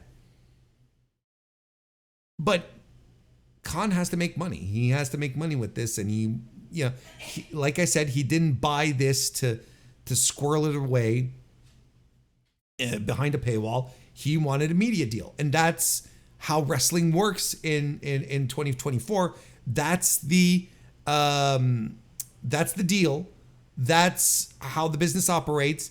It's media rights. That's how wrestling promotions make money these days. So, I mean, that's where we're at right now. And I think it'll happen. I think if he's talking about it, that means it's probably going to happen. It's not just I think he spoke of it as a hypothetical to a degree, where he's like, oh, it kind of makes sense. I didn't think about it. But I think we're closer to that happening. And this might actually be tied into the Warner Bros. Discovery deal, where he's like, no, I got to find a spot for Ring of Honor amidst everything else, It is now time to review the show. Let's just get to it. Let's run through the 0 hour. I thought it was a very nondescript, not necessarily interesting 0 hour. MXM Collection, Mansoor and Mason Madden. Yes, or Dio Madden, whatever you want to, defeat Angelico and Serpentico. And then after this, Mansoor and Madden ended up challenging FTR to a match on Collision. So I guess they're part of the TK verse in some way. Marina Shafir defeated Angelica Risk. Took her forever to get her into her the mother's milk finisher. Jesus. It was a squash match. The Infantry defeated Anthony Henry and Griff Garrison. Fine. And Top Flight defeated the Outrunners. That was a fun little match. But now we are going to get my notes. There we go. Been watching a lot of wrestling. There's a lot of notes. On the main card, the Beast Mortos defeated Commander. I thought this was absolutely tremendous. I had such a blast watching this match. I love the Beast Mortos. I loved him as Black Taurus. I loved him as Taurus, and I love him as the Beast Mortos. It's just tremendous. It's fantastic stuff. And he's such a great base. You'll hear that sometimes when it comes to Lucha Libre. You're going to have someone who is a base that will allow the other guy to perform great flips and aerial feats. And Mortos is just incredibly solid at that. Because of course, he's literally built like a fortress, right? But then on top of that, he can absolutely then just do the lucha stuff as well. He's such a great hire, and this is the kind of guy that I'd put on TV. Like, I'd slap him on Dynamite. This is the kind of guy that draws eyeballs. It's tremendous stuff. Do all sorts of great stuff, early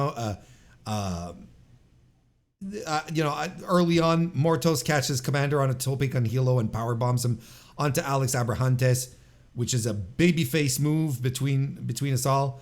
And he's just brutalizing Commander throughout this match here. Commander fights back with the El Generico special. He does the Rana off the apron, his rope walk tornillo, springboard poison Rana. You see all this great stuff he's doing. And then Mortos does a pop-up Samoan drop, which is amazing. And an avalanche gorilla press, which was outstanding. I was hooting and hollering at that one. And Mortos ends the match with a sit-out pile driver. Just fantastic stuff. 4.25 stars from ya boy.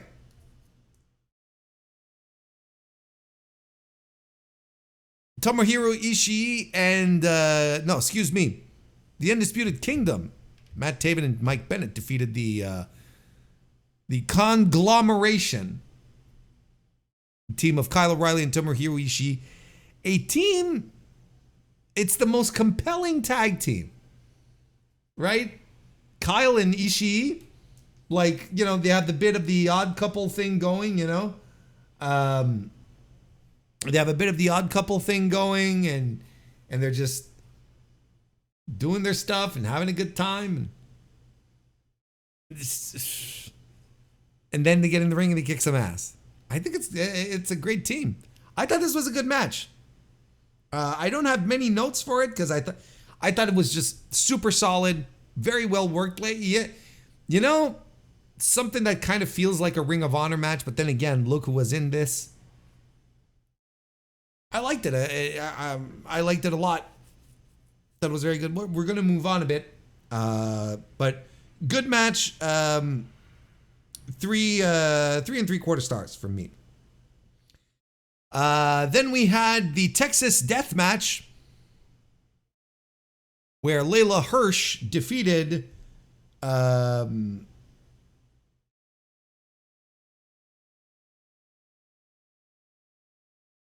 on a second. Okay, Layla Hirsch defeated Diamante.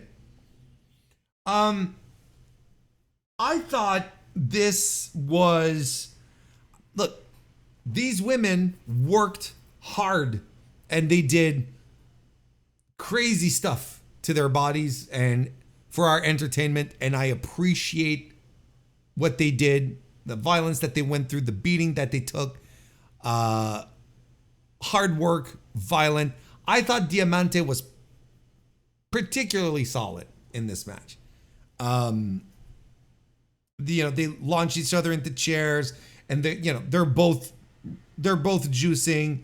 Layla Hirsch slams Diamante on some tacks. She kind of flubs a moonsault and she lands on tacks herself. There's a huge Samoan drop by Layla Hirsch onto a chair structure with barbed wire and stuff that they had set up on the floor. Huge bump where Layla Hirsch moonsaults off the tippy top of the ladder through a table. And Diamante can't make the 10 count. Layla Hirsch does. As far as Texas death matches goes, this was very good. I think usually you expect them maybe to go longer. This was 15 minutes, a little under 16. And you sort of expect them to go a little longer. This was the violent spot fest of the show, and I have no problems with it. And for the amount of brutality and work that these women went into, I think it's a 3 3/4 star match.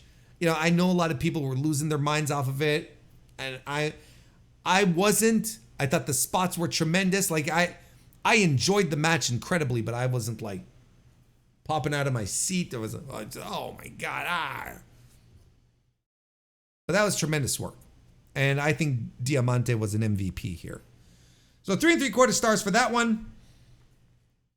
Here is what is quite possibly my match of the night, where Lee Moriarty defeated Wheeler Yuta to become the new Ring of Honor Pure Champion. In a pure match where like all the rope breaks were taken. That you don't see this very often, where both guys are down to the wire and all they have is their rope breaks are all gone, and they just worked their asses off, and I thought it was fantastic. They're using up their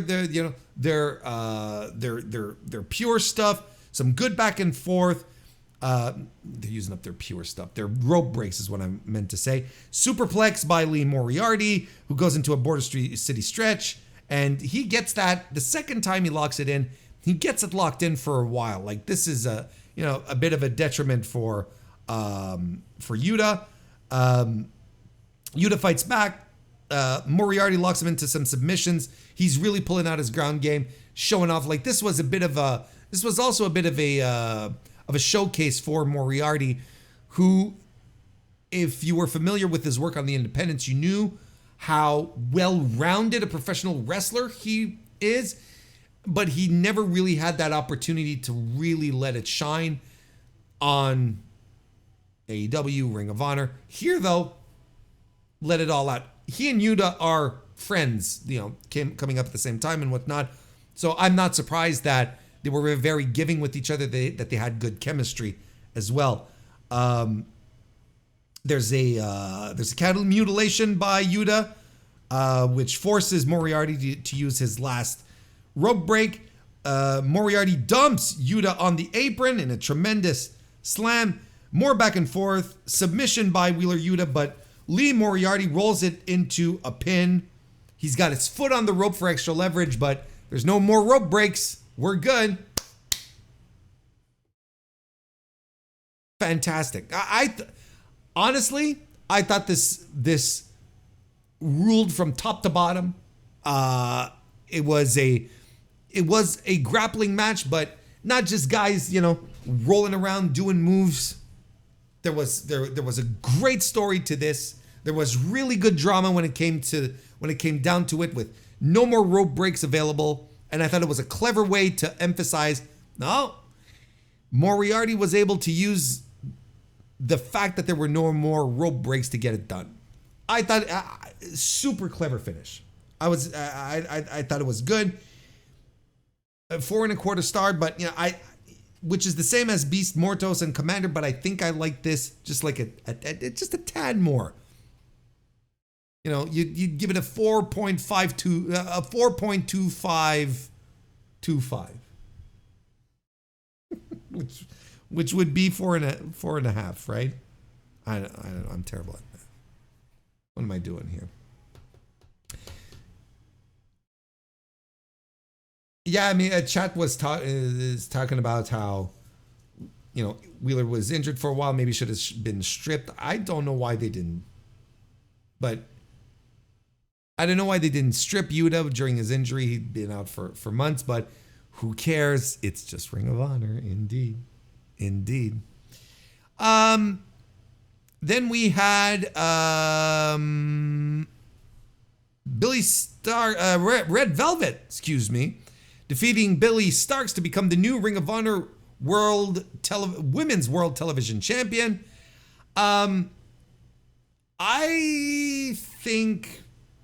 I thought this match was a step beneath everything else so far on the main show. Not bad. Definitely, not a bad match, but definitely decidedly a break from all the excitement that had been happening on the show so far, if that makes sense, it even goes to Billy Starks redoing the injury bit that suckered in so many people when she won the title at the last pay-per-view. I can't remember the name now. But, she, pretending that she had hurt her neck. Now it was like, I don't even know what exactly she was pretending to have injured because I was like, oh, here we go again, kind of thing. Like, this is obviously it. And I think we all sort of expected, everyone to fall for it again. I think Red Velvet kind of did. She was very suspicious, but Billy Stark still used it to her advantage. But it ended up, playing against her, and Velvet won the title. So there you go. I mean, that's a nice little change of pace. I'm all about changing things up. I like Billy Starks. I like her a lot. Don't get me wrong.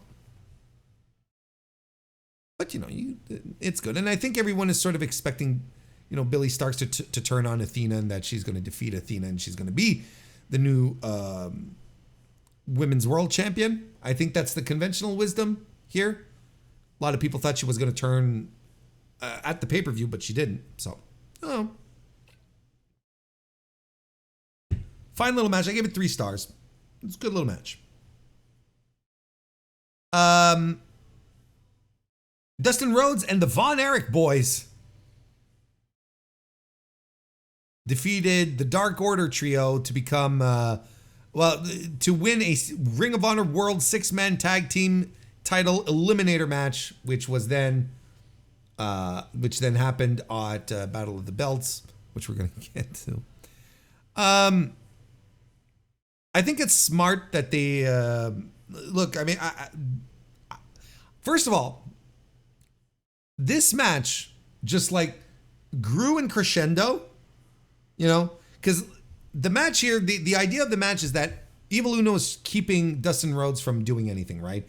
He's working on him on the floor. Like he's doing his best to keep Rhodes off the apron, coming into tags and so on and so forth, right? And this was built well because the Von Erichs do the brunt of the work. Crowd is super into this. They're really into the old Texas Von Erichs, and the fact that the crowd was really invested in this, I thought helped to elevate this match. I think what you had here was a 3.25, 3.5 star match that was absolutely boosted because this audience was super into it. Like they were buying all of the heel tactics. They were into the Von Erichs getting comeback spots and hot tags. And then finally, when Dustin gets his final hot tag, the place comes unglued. Like, it was tremendous. And everyone is landing blows and just, look, it got the crowd so into it. Great stuff. The Von Erichs, clearly the Texas wrestling crowd is still into it. What a good idea that they ended up putting the titles on the Von Erichs. And look, and as it stands, I'm not a big fan of Marshall and Ross. I don't think they're anything special, It's that kind of mean, but I don't think I don't think there's anything out of the ordinary about them. I'm not a big fan. I don't hate them, but I'm not a big fan.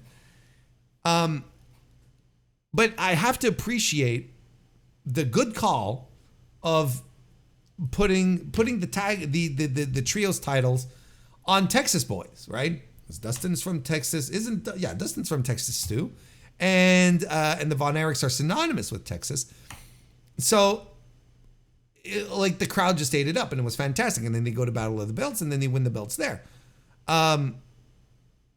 It's a good move. It's a great move. And I don't know if the Von Erichs are signed. I hope they're not. It's nothing special, but for the time of the residency in Arlington, push the boys. That's fine. That's great. They don't have to travel. They just have to commute in and out. Come in, do the wrestling show, go have a drink with the boys, and head home. And they're back home for midnight. I think it's good. I think it's a good plan.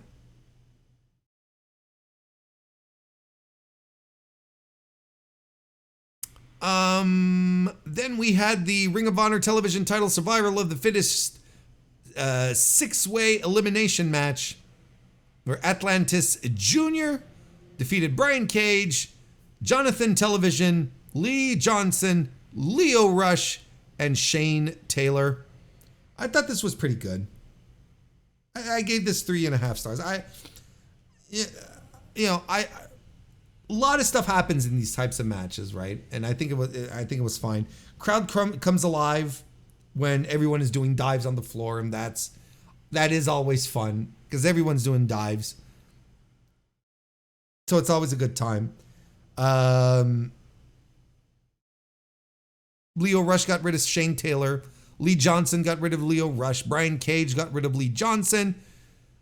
There's a bit of a tenuous alliance here between Johnny Television and Brian Cage, but that breaks apart, and Brian Cage gets rid of Jonathan Television, and Atlantis Jr. then gets rid of Brian Cage. So your champion only eliminates one dude.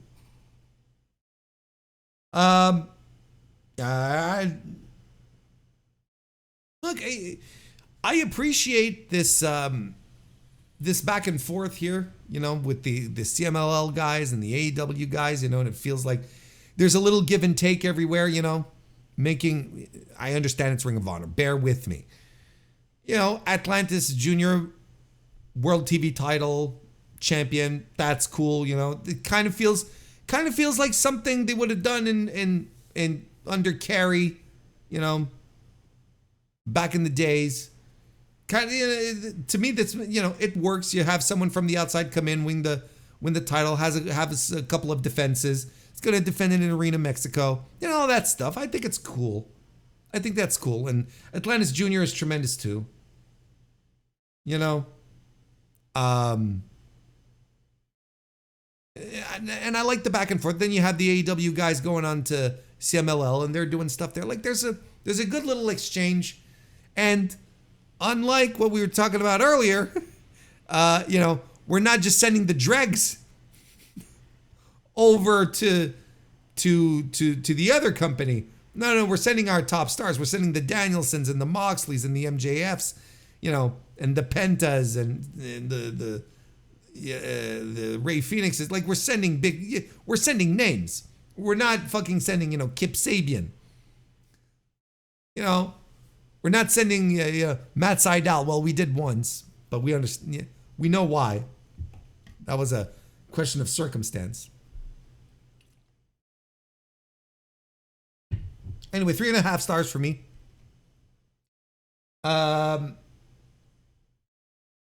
Athena defeated Queen Aminata. I thought this was very good. A very, very good match.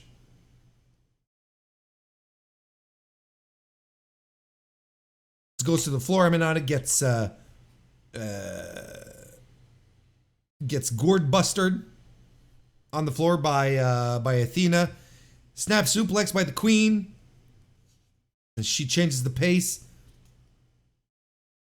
There's a buckle German suplex into the buckles as well. An air raid crash.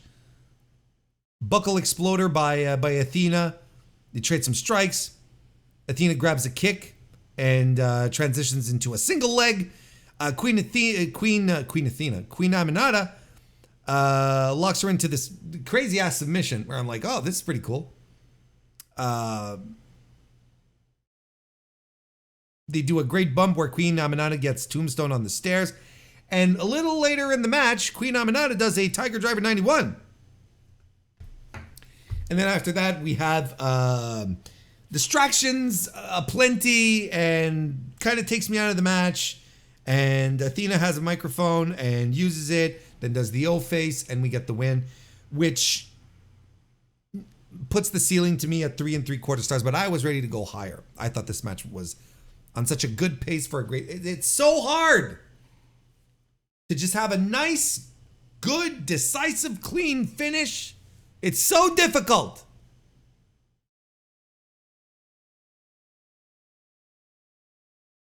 I want to talk about the Tiger Driver 91 spot. Because this is the spot that Will Ospreay doesn't want to do. This is the spot that Will Ospreay is like, I can't do it. I will harm this person. It's supposed to be like this super violent finisher. And we talked about this not too long ago, where, just the fact that Danielson returned after being just a couple of weeks out to do Anarchy in the Arena. Will Ospreay should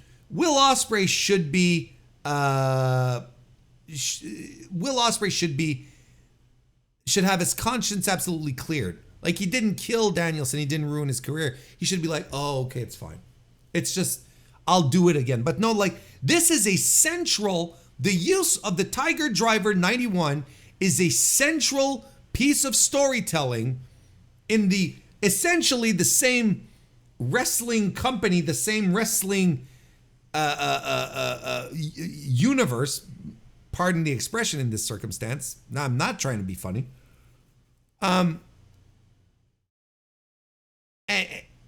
It's supposed to be like this super dangerous move that is keeping one of the top stars from winning matches, and Queen Aminata is like, okay, here we go, clunk. Yeah, she didn't even look at her hands. She didn't even stare down. It's like, why am I so violent? Yeah, exactly, Chad. So I'm like, why are we doing this? Why is it that Will Ospreay is having like this is being conflicted in regards to using this move? But Queen Aminata just pulls it out. It's like, okay, let's do this one. And it doesn't even win her the match. It doesn't even win her the match. I don't know what to say. Does anyone talk to each other in this company? I mean, Chad is not wrong. It doesn't matter. It's only Ring of Honor. But when I saw that, it jolted me. I was like, wait a second. What is she doing, And frankly, it looked kind of rough. Like for all of the drama that the safety police created around Will Ospreay using the Tiger Driver 91 on Kenny Omega all the way back then, they did it perfectly. Like, they did it fine. Kenny was okay, and Will Ospreay, like, Kenny took it perfectly. Will did it perfectly. It was a perfectly executed Tiger Driver 91. Queen Aminata's, I couldn't say that. I wouldn't go that far.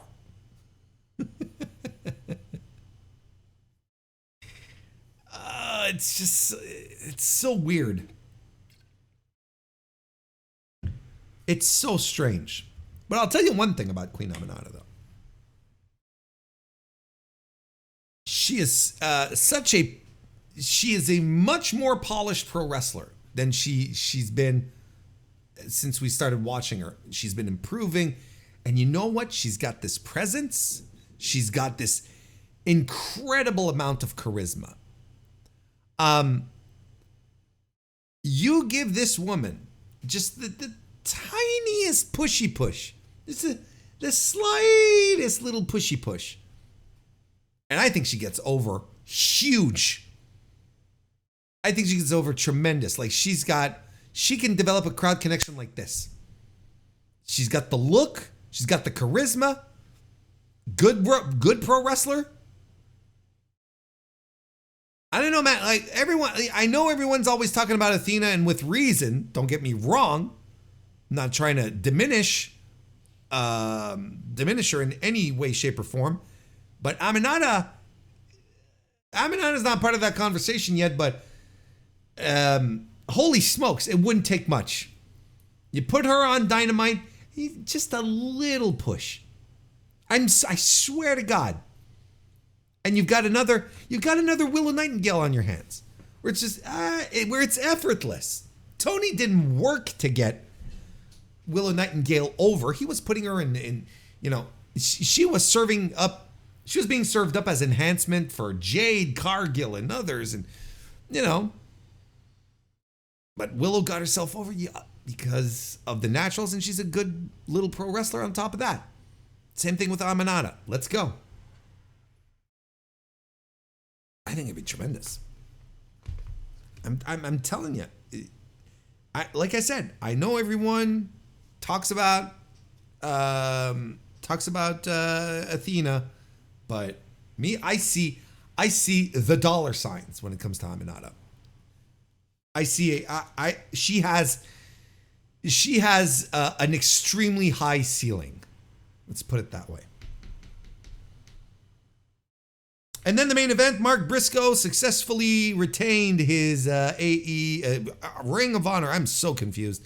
Ring of Honor World Championship by defeating Roderick Strong. Another match, but did I tell you? Yeah, 3 3/4 stars. It was a blast until the finish. And then this match here, another blast. And this time to end the show, just fantastic stuff. Mark, of course, cannonballs over the rails onto Roderick Strong into the crowd. Briscoe gets in control, Fisherman's Buster. Strong drops him back first on the apron. Some chops by Strong. Briscoe gets busted open, and as per the doctor ordered, he bleeds buckets. Boston Crab follows. Blood is pooling out of Briscoe's head. It's just a faucet. It's tremendous stuff. J Driller by Roderick Strong, because of course he's the little son of a bitch. But Mark Briscoe kicks out at 1. He does his comeback, eats an avalanche Olympic slam by Strong. They have a strike exchange. The Kingdom interfere and clock Mark Briscoe with the world title belt, but he kicks out. The sick kick by Strong also happens, and then Tomohiro Ishii and Kyle O'Reilly come out to take out the Kingdom, who are just being nonsense, and Mark ends the match with a froggy elbow. This was very, very good. This was very good because you had 2 very good professional wrestlers in this match hanging out and doing the stuff that they do best. It was very good. I gave this, I thought it was great even. I gave it 4 stars. Overall, a show I really liked. I thought this was a very good, you know what, I'm going to go ahead and say it. I thought this was a great show. Like the things that brought me down were not anything significant, not things that took me out of the show. This was all tremendous. This was all tremendous stuff. And there are matches here that are just so good. Nothing really stunk. Like, not even, like, the match I liked the least, which I thought was the worst match of the night, was Billy Starks and Red Velvet. And I don't even think it was, I gave it 3 stars. I don't even think it was a bad match. We had a great show here. That was a fun time. This Ring of Honor Death Before Dishonor stuff. What wasn't as fun was AEW Battle of the Belts 11, which happened on July 27 at the Arlington residency at the Esports Arena. I'm just gonna blow through this because these shows they're just a bunch of nothing. It's just a bunch of nothing. You get rampages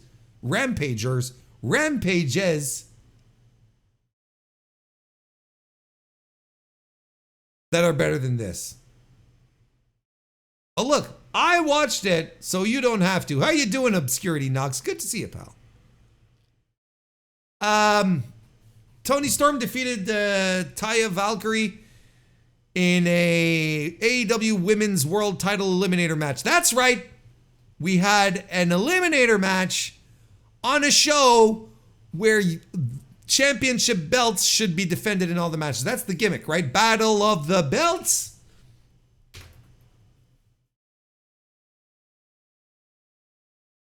I got, what did I do on this one? What did I, Yeah, I gave it 2 3/4 stars. It is what it is. I thought, good little TV match, well worked, but, I don't know. There's nothing special here. Willow Nightingale defeated Deonna Purrazzo in a CMLL World Women's Title Eliminator match. That's right. Another championship not on the line. No, wait, I got my notes confused. No, that's okay. No, that's right. I'm sorry.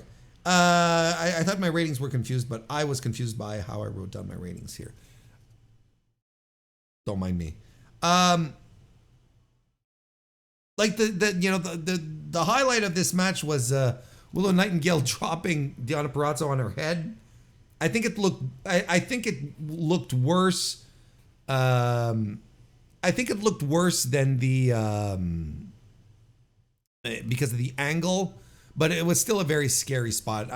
And it looked like Deonna wasn't ready to take it, or wasn't. I don't know. I don't know what happened. Yeah, I mean, power moves and whatnot, and then Taya Valkyrie comes out with the turnbuckle. They had established that Taya and Deonna are working together, and she's supplying Deonna with the turnbuckle to knock people out, and she has it. And Thunder Rosa runs in to chase her off, and a pounce, and the baby with the power bomb for the win. 3 1/4 star. And then Dustin Rhodes and the Von Erichs defeated the Undisputed Kingdom to become new trios champions.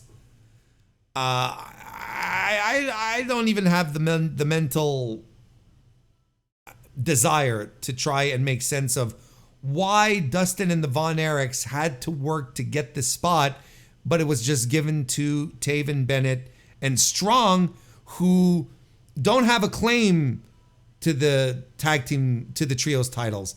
They never won. They never held the trios titles. At least in this incarnation here, it was wasn't it the Gates of Agony, and then the Bang Bang Gang. It's all. See, I'm already overthinking this, and I said I didn't have the mental desire to go through this, but I thought this was a fun match. Dustin Rhodes has a good hot tag, plays the hits, does a crossroads and a pile driver. The heels start using weapons. Shibata comes out in Iron Claws, I should say, Mike Bennett. Then Kevin on Eric, Iron Claws Roddy, and there are no DQs. This is happening right in front of the ref's eyes. And I don't know why we're not calling for a disqualification here. But, the crowd was super into it. Once again, and it elevated the match. Baby faces win. Big reacts. Streamers. They turned this into a big celebration. The locker room comes out to celebrate as well. What more do you want? 3.5 stars. But look, honestly, I don't want to do the thing that I talk about every time when there's a Battle of the Belts. It's hackneyed at this point, and it's exhausting, and it's not changing. But this is such a disappointment. These Battle of the Belts, such a disappointment in regards to what was promised and what was expected. Yeah, I've got nothing to add here. Honest to God. But, we're going to wrap this up by talking about the Friday CMLL show Super Viernes. The Super Friday show from Arena, Mexico that happened on July 26th. I can't tell you enough. I can't tell you enough how good CMLL is and has been for a while, but I'm getting more and more into it. I'm carving out more and more time to watch this because it's It's wrestling that I can just sink my teeth into, and they're always really fun, easy watches. I got no complaints. And this was another very good show with a really great main event. Started off with a best 2 out of 3 falls 6-woman tag match where Kira, Nautica, and Scotty defeated Hera, Olympia, and Valkyria. You know, not much to break down here. It was okay, you know, as far as the match goes. It's fine. They have not mentioned Stephanie Vaquer a single time since she stormed out. I don't think she went through the front door like they were saying. I don't think business was conducted the right way. I think CMLL are legitimately pissed at her, and they are going, and I think she like others is going to be scrubbed away from their existence. That's what most Lucha Libre observers have been talking about. I think this situation, like, they never mentioned her by name, never said that, you know, her title was vacated, or she's just dead. They have not mentioned her, right? And I'm looking at this with these 6 women, and I don't know who's going to be the standout in the women's division. Like, I think it's important to underscore how much of a void she leaves behind. Who's going to come up? Tessa Blanchard? You know, like, there is a legitimate gaping hole that she filled.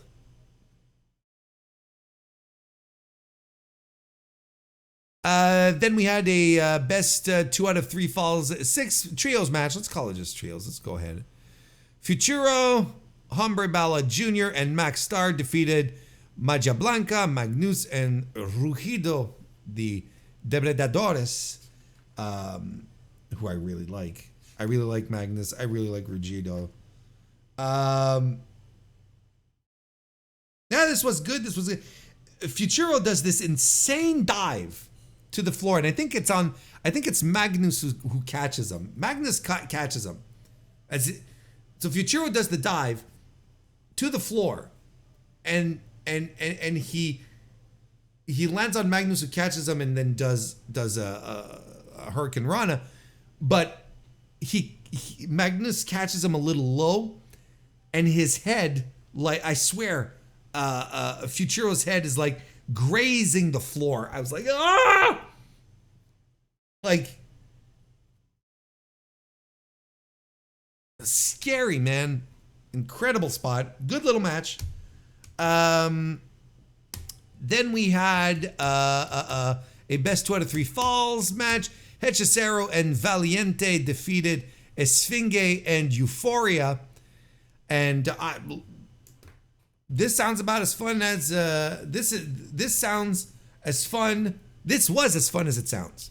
You got a bunch of guys that I really like here that just went nuts, and everyone's tearing at each other's masks in this match, to the point where I'm like, okay, are we setting up a mask versus mask match at some point? Like, is this what we're doing here, right?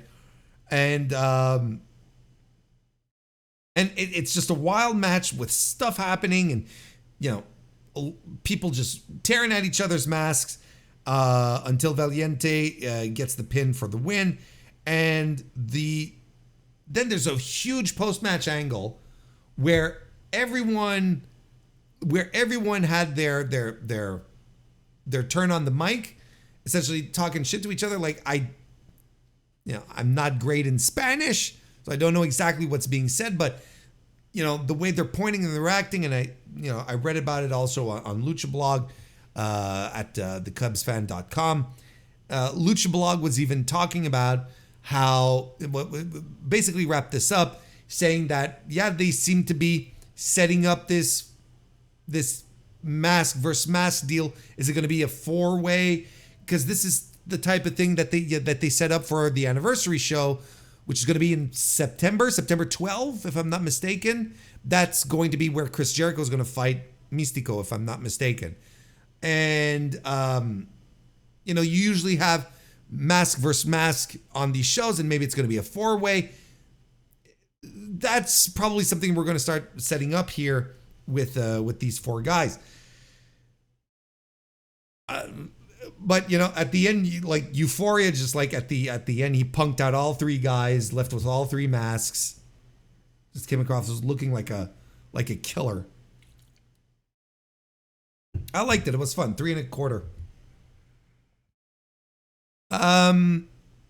Then we had the final of the La Leyenda de Plata tournament, where Angel de Oro defeated Star Jr.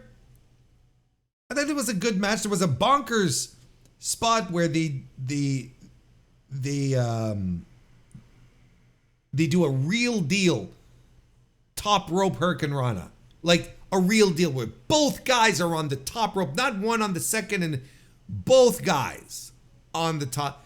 And, it's kind of bonkers when you see that happen for real. You don't see that very often. At some point, the crowd turned on them during the match because they wanted to see.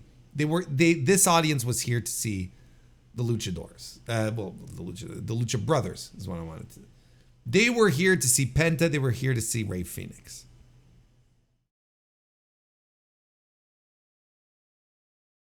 They wanted to see the big stars, and they were kind of like, okay, so the audience sort of turned in the match, but I thought it was really good. 3.5 stars. Angel wins with his pendulum stretch finisher submission. So he is your winner of the Leyenda de Plata tournament. Then we had another best 2 out of 3 falls match. Templario and Titan defeated Rocky Romero and Ultimo Guerrero.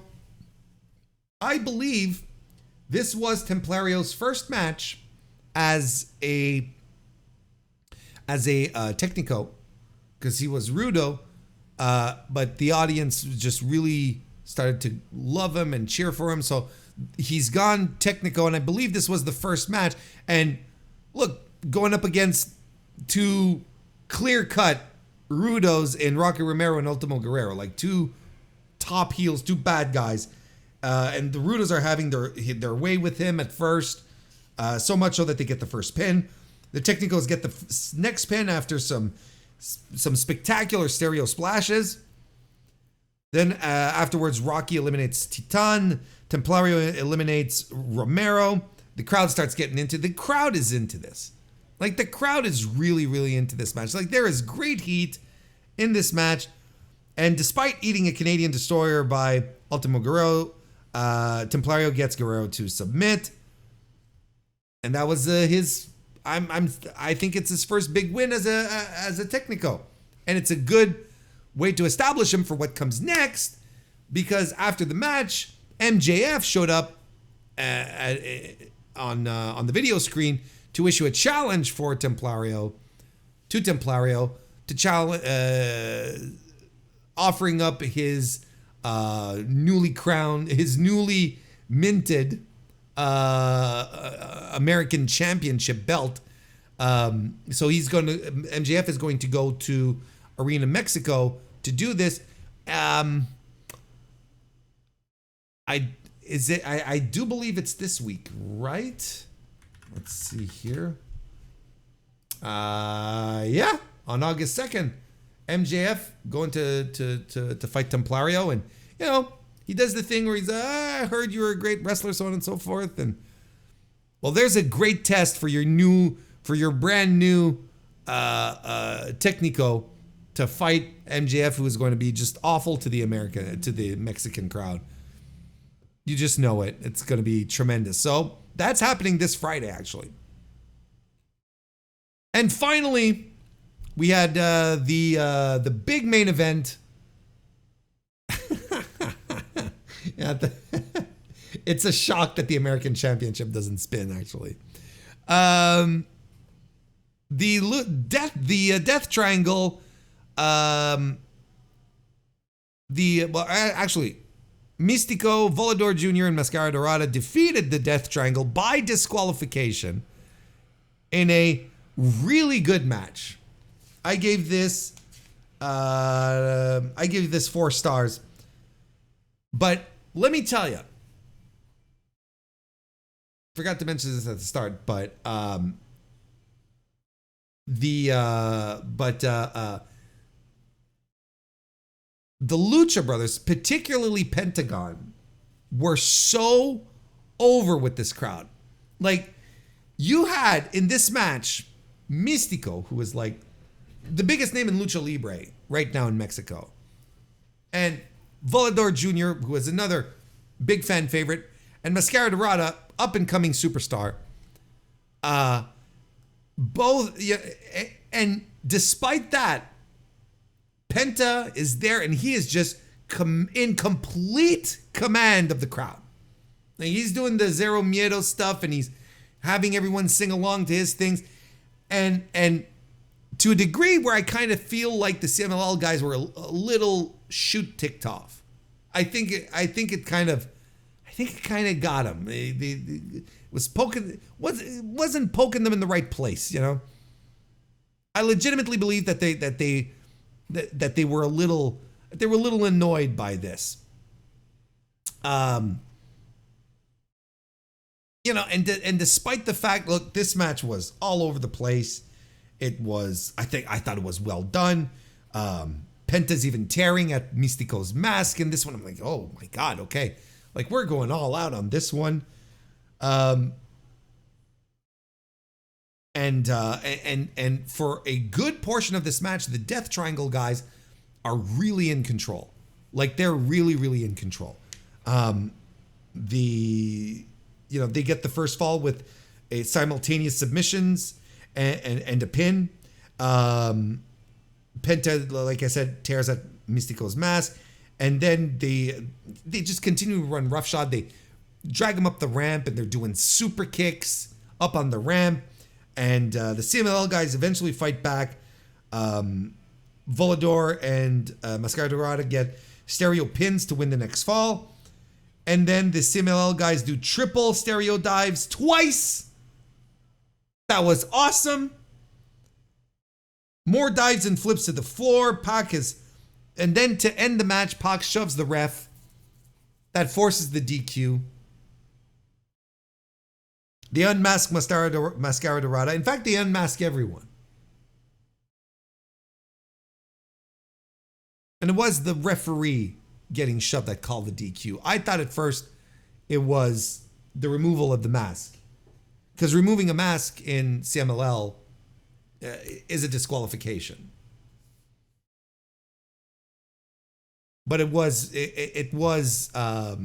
Pac getting his hands on the ref, and everyone gets unmasked post-match. The crowd was so into this match. They packed Arena Mexico, so it's 16,000 plus people who were there. And someone asked me, well, isn't that usually what they do on Friday nights? No. Like, the 16,000, they always do great houses on Friday nights. But I don't know how many of I don't know if many people know this, but you know, there's a very good, yes, there are wrestling fans, but there are also lots of tourists who go to see the shows on the Friday night. Friday night is a perfect night for that. There's a lot of promotion in hotels and whatnot, and you know, you go to Mexico, you're like, you want to see something that is part of the culture. You go see a lucha libre match, right? A show. So you know, a lot of tourists go in, a lot of fans as well. But usually when they do good gates most of the time, and usually when Arena Mexico fills up like it did, because this was sold out, that means that the wrestling fans were turning up. So that means that this show had something for wrestling fans to just come out in droves on top of everyone else and just sell out the building. And the attraction was the Lucha Brothers, who, of course, were AAA guys and were basically making a return to CMLL in Arena Mexico. This was a big deal. If you're a Mexican wrestling fan, you're like, okay, this is a huge deal. What's going on right now? Because you have to assume that the Lucha Brothers sort of disavowed Conan and so on, and sort of tossed AAA aside, and they're like, okay, well, we're fine now. Thank you. Thank you very much. So, and it got to the point, just to give you an idea, how strange still the politics may be with AAA and CMLL. The Lucha Brothers weren't billed, at least that night, as Penta Zero Miedo or Pentagon Jr. or whatever, and Rey Fenix. They were billed as Lucha Brother and King. Those were the names, right? That they were using. And I went over to Lucha Blog to sort of try and make some sense of this. And since Lucha Blog knows tons about Lucha Libre, I think we got something here. He said, this is what he wrote regarding the name situation. I guess I should mention the names, right?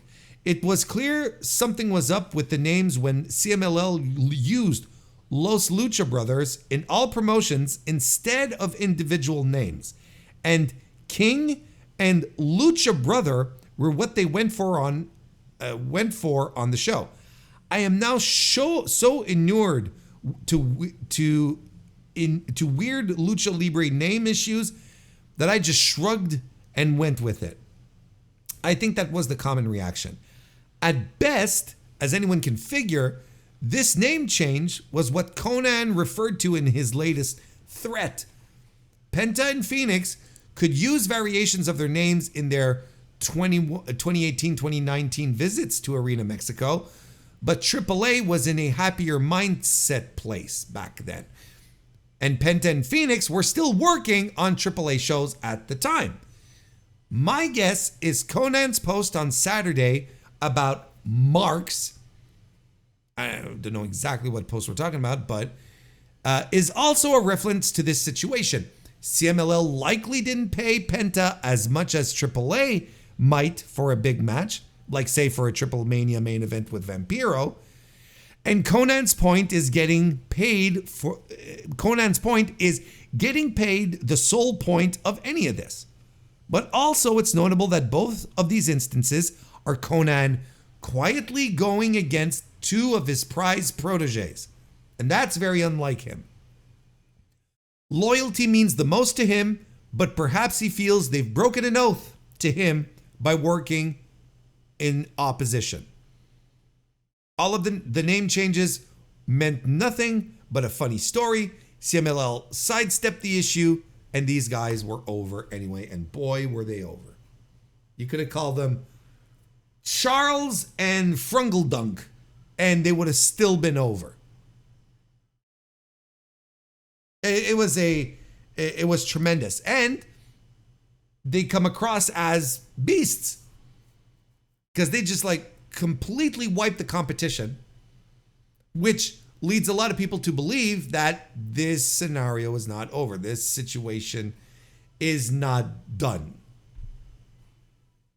That there's still going to be more coming out of this as well, which I hope so.